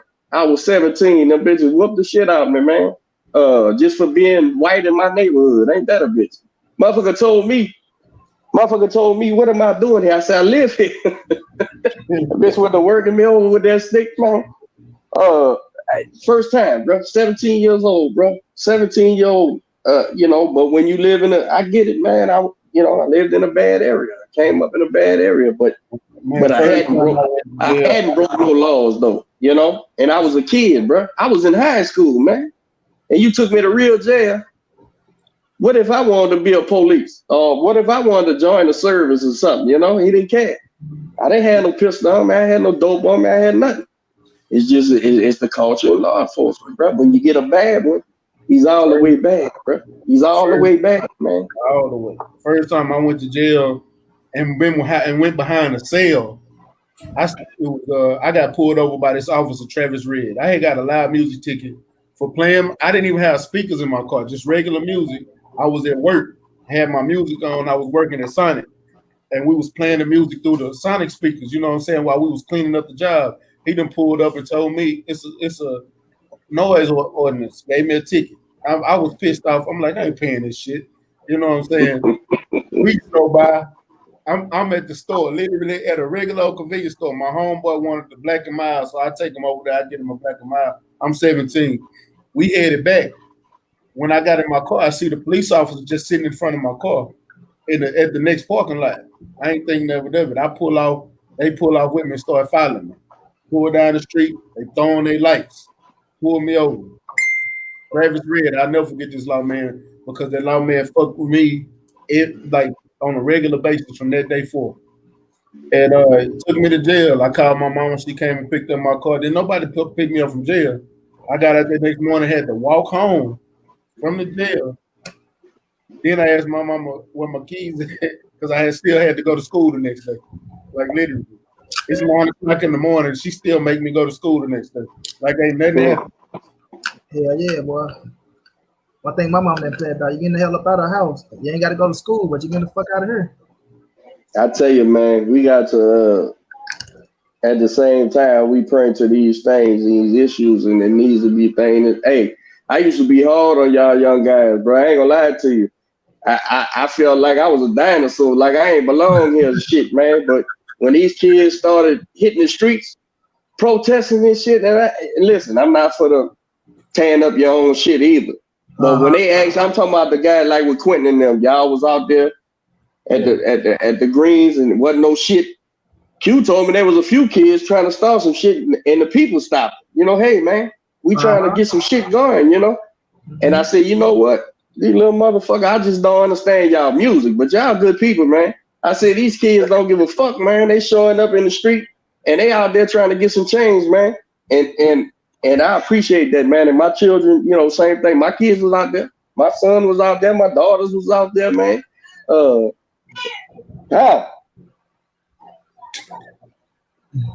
couldn't hear what she said. I must be about to get in trouble. So she said, hey, man, I said these kids, man. I said, man, these kids is on to something, man. I said, I dig it, man. And that's what you got to have some personal responsibility, man. So if we gonna point out the law enforcement issues, right? Yeah. We got to also point out these dudes who ain't taking care of their children. They say one of the rappers shot a girl or something. I don't know what happened, but we got to call people on all this shit. We got to call everybody on this shit, man. It's a personal responsibility thing, and if we want to demand responsibility for people's actions, I think we got to hold ourselves accountable as well. True. And like I say, Coach, I heard in St. Louis. Let me tell you, that's what I'm telling you, man. I keep it real now.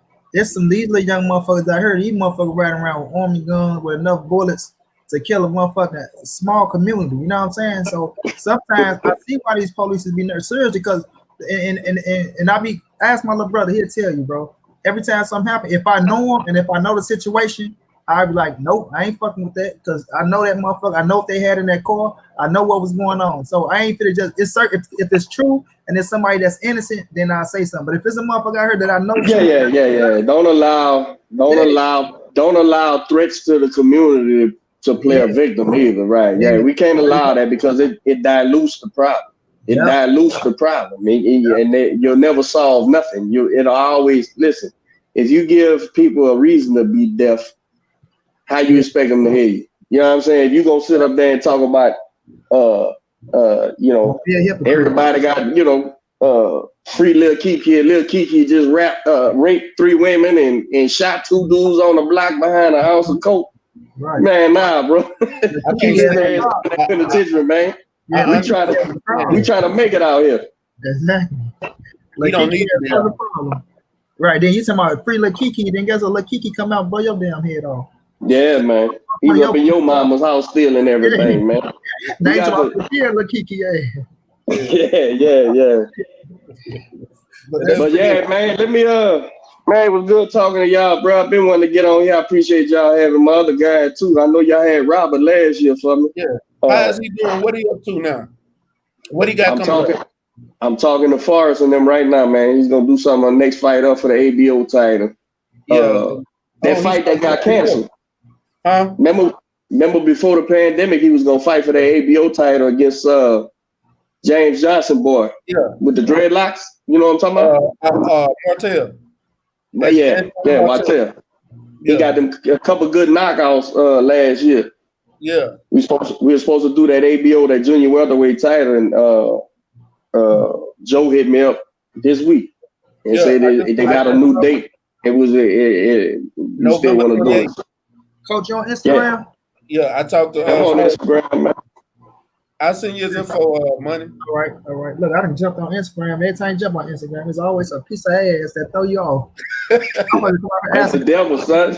Exactly. You ain't lying. I tell them boys, I say, look, the sin is looking back. You can't help if it came to you. But if you come scroll back down, now you're sinning, man. Now you done fucked up. You done looked twice. You should have let her on go. I might be going to let her go by, man. I looked 2 or 3 times. God damn it. They know my I talked to Forrest. Yeah, man. Let me get on out here, man, and eat and shit. It's getting late, bro. I appreciate y'all, man. And you say you got quick coach so they can come check you out, because not only is coach a trainer, he got his own podcast as well. So yeah, y'all check me out, man. It's an honor, man. I rock with, like you, coach, stand up real man, bro. Like I say, that's what I praise. You know what I'm saying? That's what I look up to. I follow that, and I'm gonna get behind it 120%. So most definitely, I'm gonna be checking in on you. Appreciate you, son. Y'all be cool now. All right, man. Salute to you, coach. No. Already, man. J.A. Dixon said 15 years in the Marines, and I'm on high alert at home more than at war, because here I'm everybody's enemy. It's crazy. Yeah, bro. Everybody. I'm paranoid by nature, so that's why it's crazy. That's why I do have so many guns and big ass knives and shit. And I'm actually looking at other tactical shit, man. I'm not even bullshitting. I thought about getting me a little air rifle too. A little air rifle? What? Man, them air rifles will kill you just like a gun will, dog. Now I said a little air rifle. Now I was saying air rifle. I don't know what you're saying. I'm over it, boy. I keep like my I keep my pistol with me everywhere I go. Everywhere I go. I don't give a damn. Just because y'all see me and you can't tell it's on me, don't mean it ain't on me. That's how it's supposed to be. You know what I'm saying? It's with me when I'm asleep. You know what I'm saying? That shotgun is about, man, I ain't gonna tell you where it's at, but just know it's right there, that pistol right there, and that big 15-inch knife I got is right there. Everything, like, I'm paranoid by nature, and I stay in a good area. Like, I don't have nothing to worry about, but it's not about where I am, because a lot of times me being over here, I'll let my guard down, and that's when I get fucked up. So I got to keep my guard on. I got to keep my guard on 10 at all times. Yes, at all times. I don't give a fuck where I'm at. And you know, and this is the fucked up thing. And I feel more comfortable. Like I live out here because I know what goes down in the hood and everything. But I feel more comfortable in the hood than I do out here. And that's not even a joke. Like, I'm serious. Crazy. I feel more comfortable in the hood than I do out here. It's because out here is too quiet. It's too quiet. So I'm always anticipating when is something gonna happen, even when it ain't. You know what I'm saying? That's how you know you grew up in the city. You're a city motherfucker. Or did you? Because I grew up in the city and I go to the county. No, it's real, because I go to the county, bro, and it just be too. I was like, God damn, I don't hear a car, I don't hear nothing. Like, God damn, you know what I mean? Like, it's just too quiet. Like, shit, man. Barely hear a bird chirping around this motherfucker. For real, man. Like, serious business, man. Jay said I'm the same way. It's a guy and a knife in it's a gun and a knife in every room. I got a crossbow and shit too. But people say, bro, I was actually looking at a crossbow Thursday. I was at Bass Pro Shop looking at some crossbows. Not even lying. Jay Dixon, you Bobby Lee Swag over in that motherfucker, huh, bro? Jay is me and Jay on the same tip. I'm about to go watch Bobby Lee Swag after this too. I'm about to go watch Bobby Lee Swag. That's my shit. I'm about to go probably watch some more of that fight from Saturday. I ain't gonna lie to you. I watched I rewatched the Loma fight, but I want to go back and watch some of them undercards. That first fight, bro. That first fight actually set the tone for the night for me. Yeah, that whole card was nice to me. I don't know what Ack was talking about. My dude, Ack, I rock with you, Ack.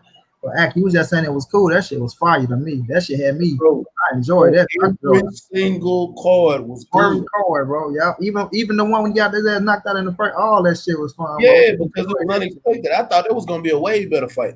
Nah, Mac, I'm telling you, bro. I wish I record what I said, bro. When I seen that nigga name pop up, Mac, I said, oh, nah, he finna go. I say, ain't no way in here. This motherfucker is a fighter. And I'm talking about Mac, I had their ass dying live when I was streaming. I'm like, I said, this nigga got a motherfucking man bun on his head. They come out here with this motherfucking bun on his head.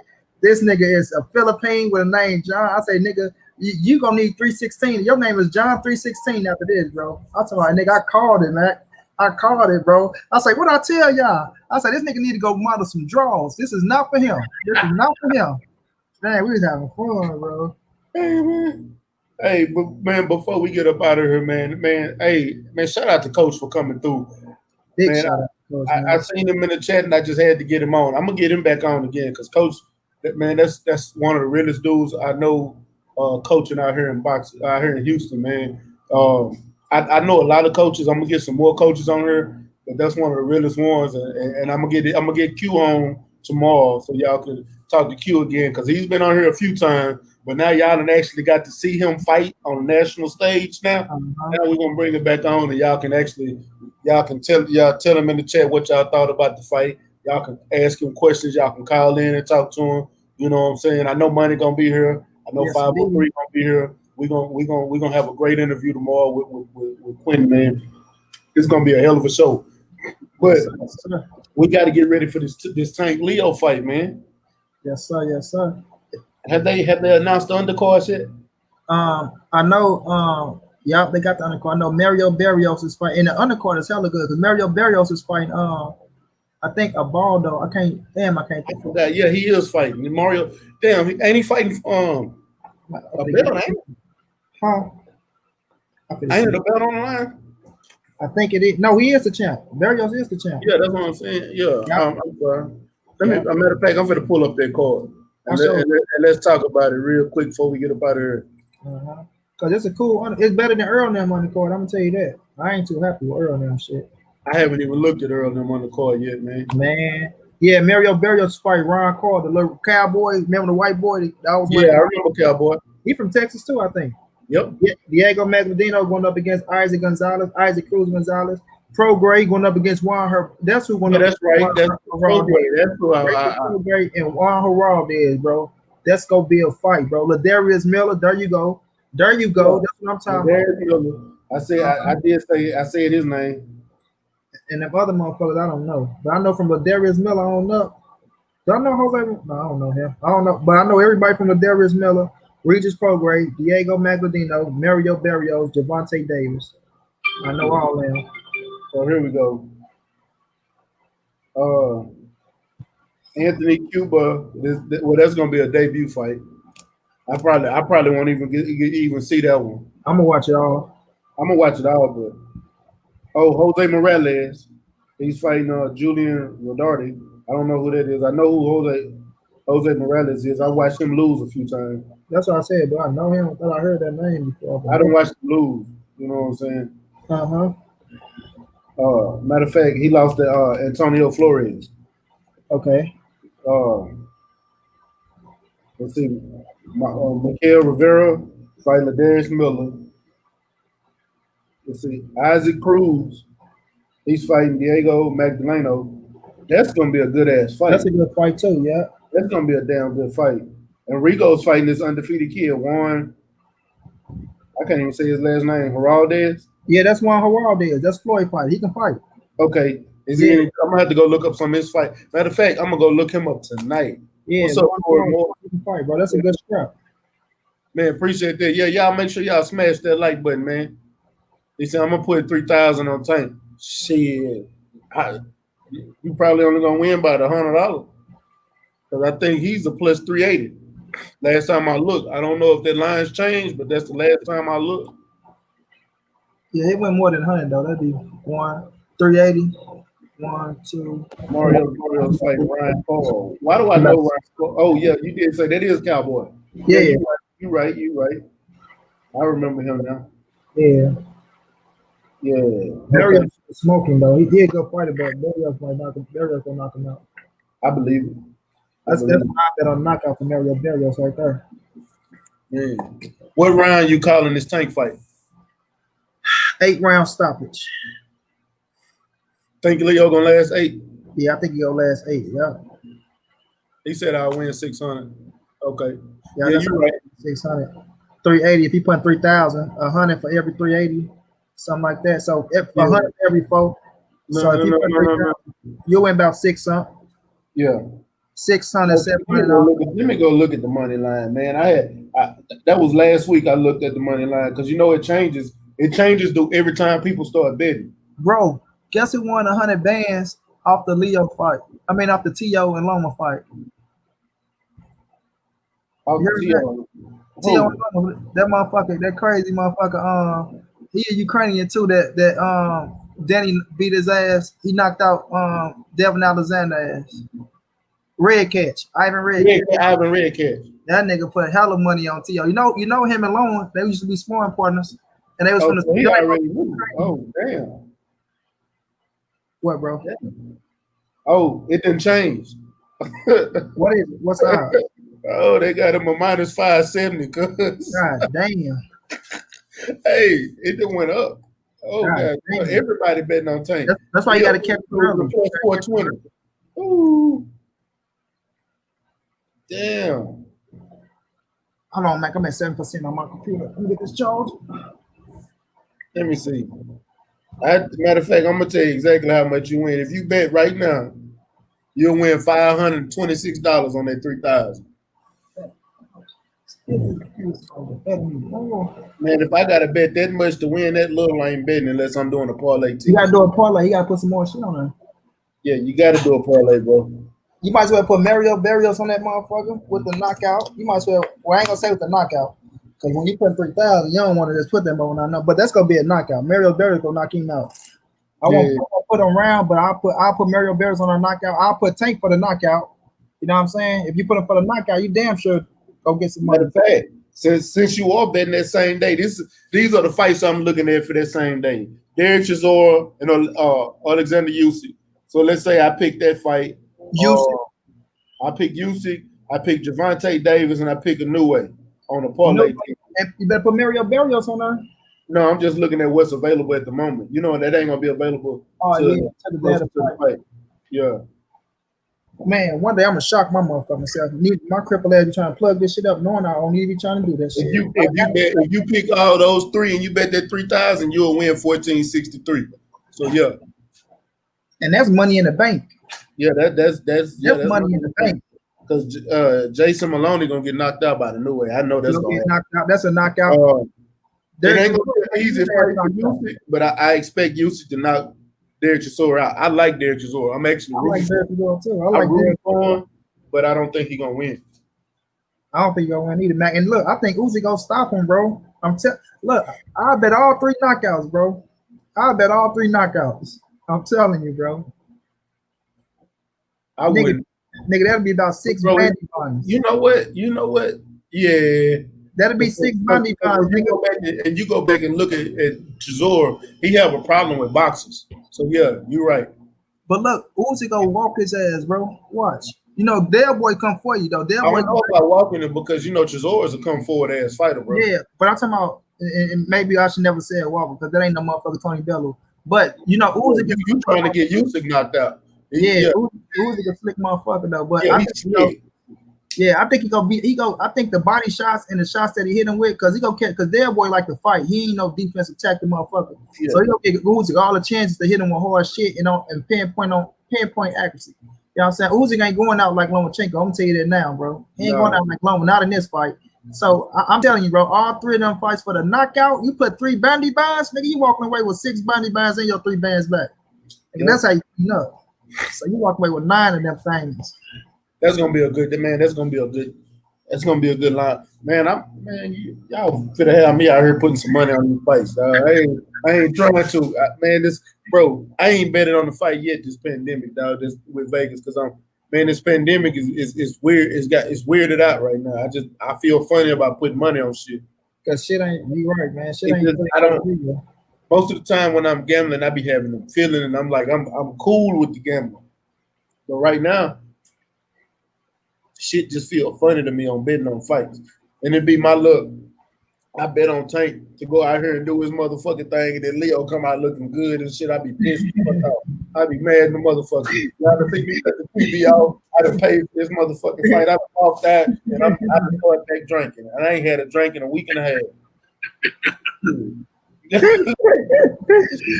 mad. That's why I say right now I ain't doing no bet. I'm gonna wait till the crowds can come back and I feel more comfortable putting money on these fighters again. But right now I ain't betting on sports. Like I knew LA was gonna win.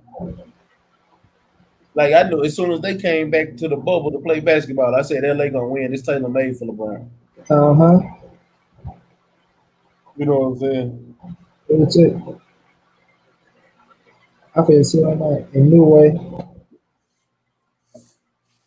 They got motherfucker Jake Paul and Nate Robinson and shit. Man, I ain't gonna lie to you. I got Tank winning this fight in 5 rounds, bro. And 5? 5. 5 or below. If it go past 5, that's because Tank led it. Either that or Leo Santa Cruz start trying to survive. Yeah. But I feel the first round is gonna be a filler round because I ain't never seen Tank just come out just off the top, just on a nigga ass in the first round. Maybe later on in the first round, but not from the jump. The second round, he's comfortable. That third and fourth round, he gonna be giving Leo Santa Cruz all he can handle. Hell yeah, big money. I'm trying to tell you. Listen to him. This dude ain't got shit for Barrios, bro. I like Carl. I like the cowboy. You hear me? I like him. He ain't got shit for Mario Barrios. He ain't got shit for him.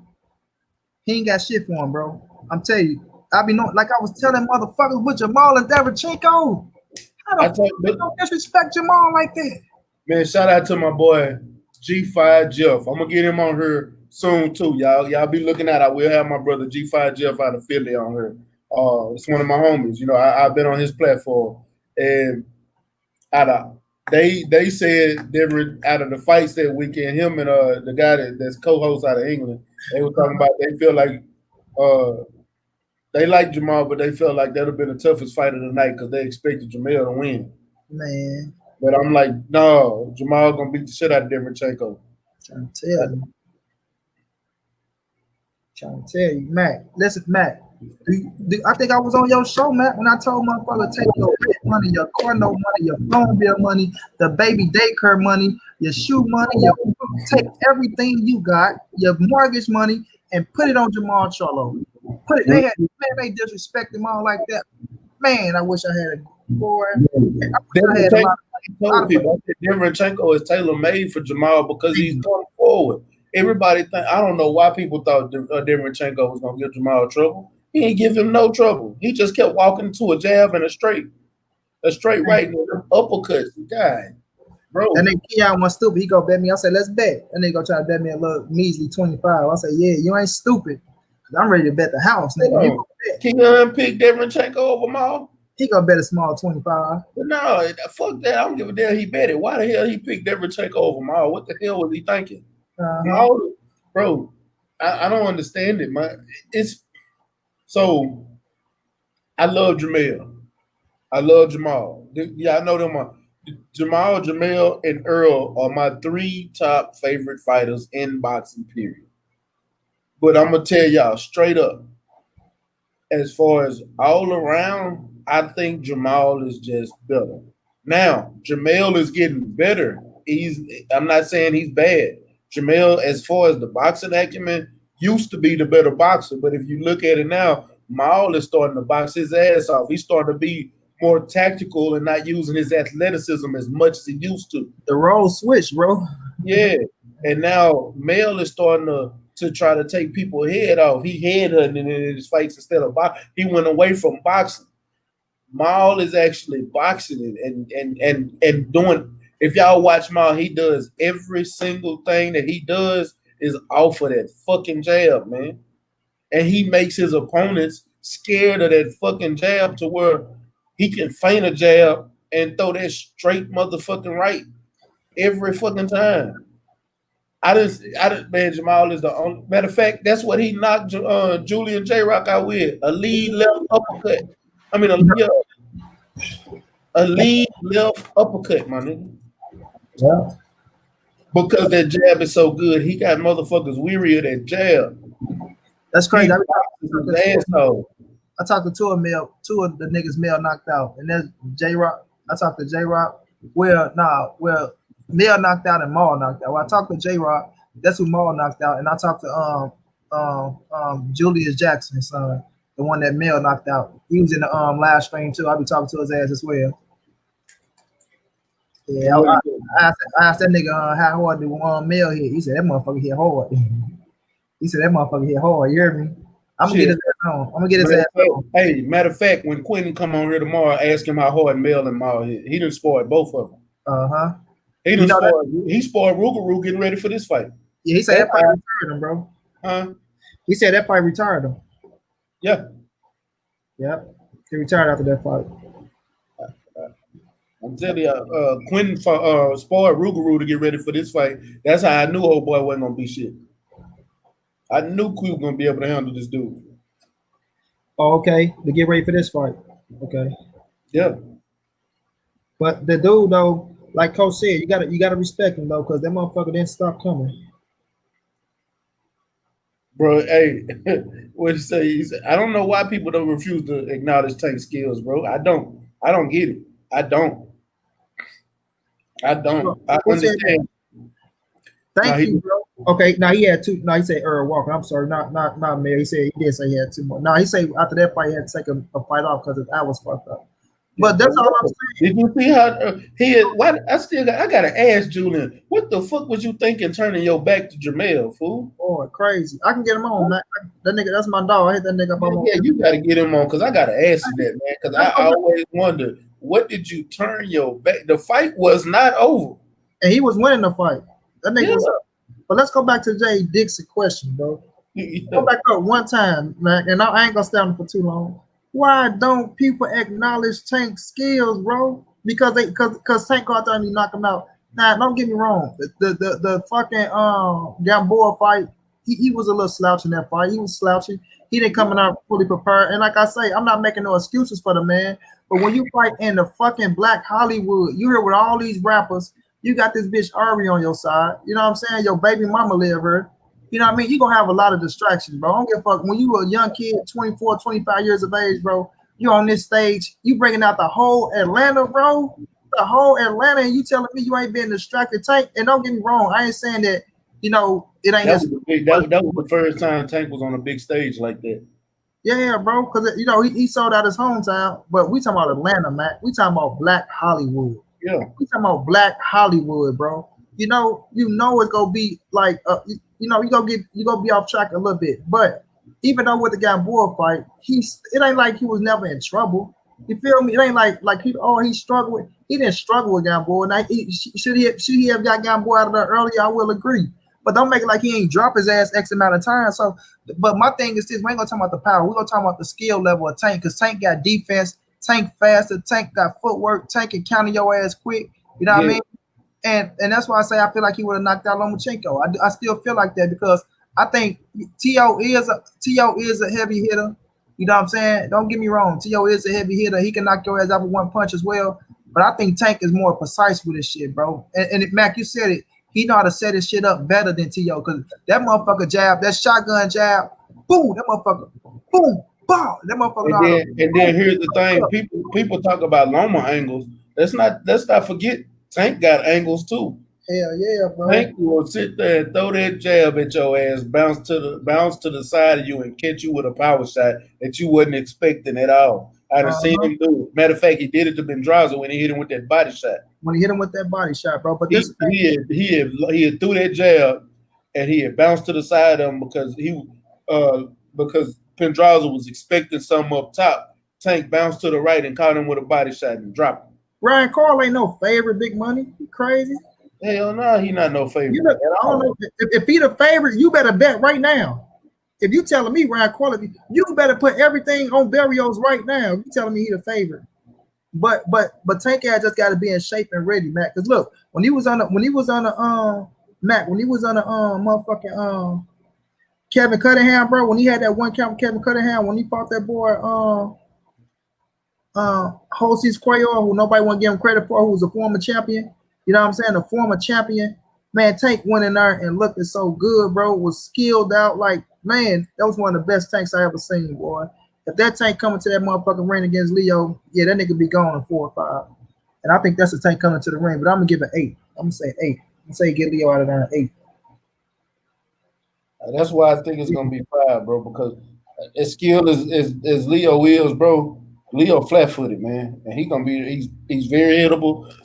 You know, matter of fact, when you go back and watch that Carl Frampton fight and look how Carl Frampton did it, and then go back and then think of how skilled Tank is, man, I just don't think Leo is gonna be able to handle nothing Tank throw at. I'm trying to tell you, bro. He said they got Mario's Barrios a plus 190, bro. See, they ain't got Mario Barrios on my app. What I'm looking on. What you looking at? You on Bovado? He might be on Bet Online. Because ain't no way in hell. Go to betonline.ag.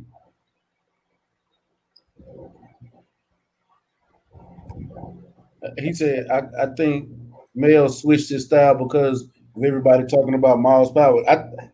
I'm not going to say he switched his style because of that. It was when he got with Derek and Derek started teaching him how to sit on his punches and he started seeing how much power that he really had.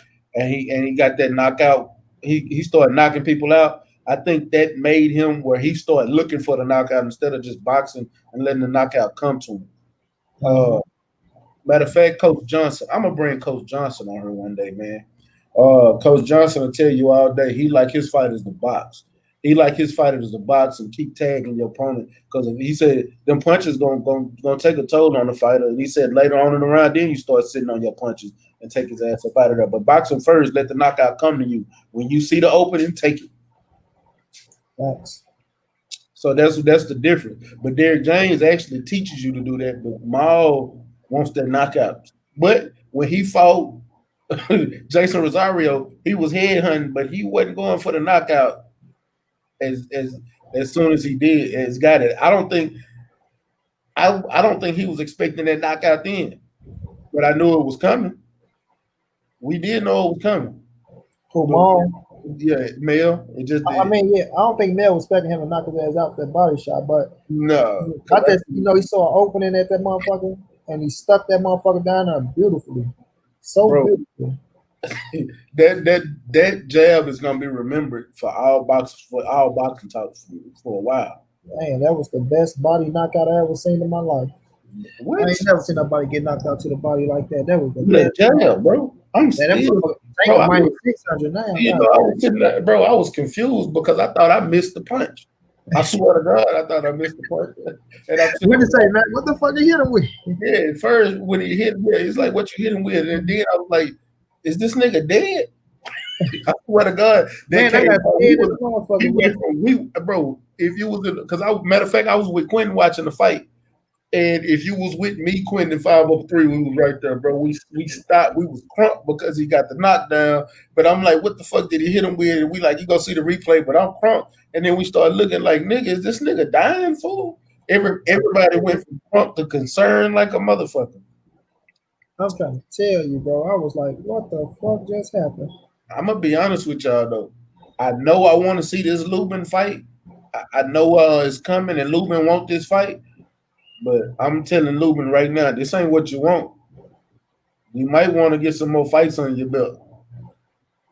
I don't see Mario Barrios, bro. So I think I don't know, Big Money. They probably gonna switch that. I'm on Bet Pop. I ain't never heard of that shit before. Yeah, I'm gonna look it up tonight.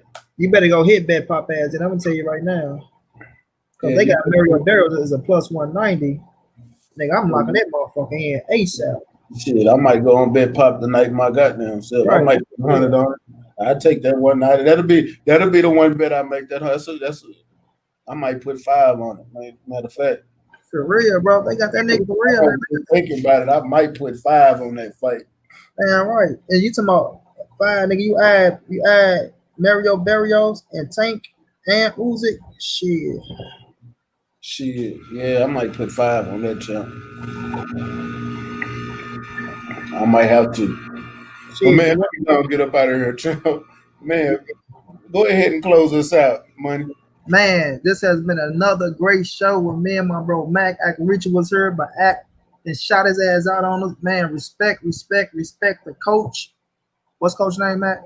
That's Coach Collinsworth, man. Coach Collinsworth, man. That was one of the, man, I enjoyed that, man. When you get to talk about social injustice and things that's going on in our neighborhoods and with poverty, and we got the all type of different mindsets and aspects. Like Coach, he look at shit different than us, but it's still to meet the same quality. You know what I'm saying? But at the same time, he gonna open your eyes up to the ones that want to just say, stay on our side of the street, worry about our side, because no, you're gonna need everybody to fix this problem, because this problem ain't just a us problem. You know what I'm saying? It's us that's going through the shit, but it ain't just us problem that's gonna get us solved. We need everybody hands in on this shit to make a big difference. You know what I'm saying? You always got to open up the eyes of the oppressor and the motherfuckers that they love and things like that to make a difference. If you just expect them to make a difference on just us singing Kumbaya and us telling them we want justice and shit, we ain't gonna never get nowhere, because guess what? They still go home and sleep at night, and they side of the street say that it's okay. So until we get they side of the street to start saying, nah, that shit not right, you know what I'm saying? That's when we go start, you know what I mean, doing something different and making a difference in this shit. So we always got to look at all perspective of what's going on. And like he said too, we got to start holding our own accountable, not for their sake. Fuck what they are. Y'all guys don't do nothing when this happened or that. Fuck them. It's just for us and for our communities to be better as well. Because a lot of us know a lot of people that's causing some of the hell that's going on in our community. You know what I'm saying? But sometimes half of motherfuckers don't say shit, half of the motherfuckers act like they didn't see shit. And the ones who do say something fall on deaf ears. So we got to start doing better in that situation too. But man, Mac, this has been a beautiful show, bro. I enjoyed this shit, bro. You know what I mean? It's always good to chop it up with you. You feel me?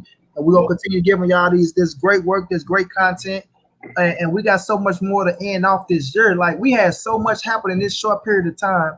And we still got so much more to go just in 2020 and this year. And we're in October. So we still got October. No, we still got 3 more months of great fucking fights. You know what I mean? And, that make for more great shows, man. But salute to the chat. Thank y'all for coming through, riding it out with us. Make sure y'all follow me on Monty Brown TV. Follow me on Instagram at Money_the_writer. And y'all gonna keep catching me bouncing back and forth through the bros channel. I'm on YouTube jail right now, as my bro 503 said. You know, but things stopping shit, bro. We gonna keep grinding it out, working in the back scenes on big things, and we coming back to make a statement. But as always, love to my big bro Mac for having me on, bro. You feel me? We gonna keep giving these boys that good shit, stepping on the haters' neck, and that's like I always say, man, big dog status around these sports. Yes, sir. Big dog status. You know what I'm talking about? Man, I appreciate you coming through like always. You know what I'm saying? As long as your channel in jail, you know you got a home over here on RingSide Views, champ. Yes, sir. Man, appreciate everybody that came through in the chat, everybody in that super chat. Shout out to the almighty LDBC. Shout out to the Houston Hard Hitters, man. You know what I'm saying? Make sure y'all like, comment, and share this video to all your social media platforms. We will be back tomorrow with Quentin Quick Draw Randall, man. And it is what it is, man. You ain't got to get ready if you stay ready, man. Peace. Man, follow my boy, Stay Ready Boxer. He's the best. Let's go, champ. You ain't got to get ready, stay ready. You ain't got to get ready to stay ready.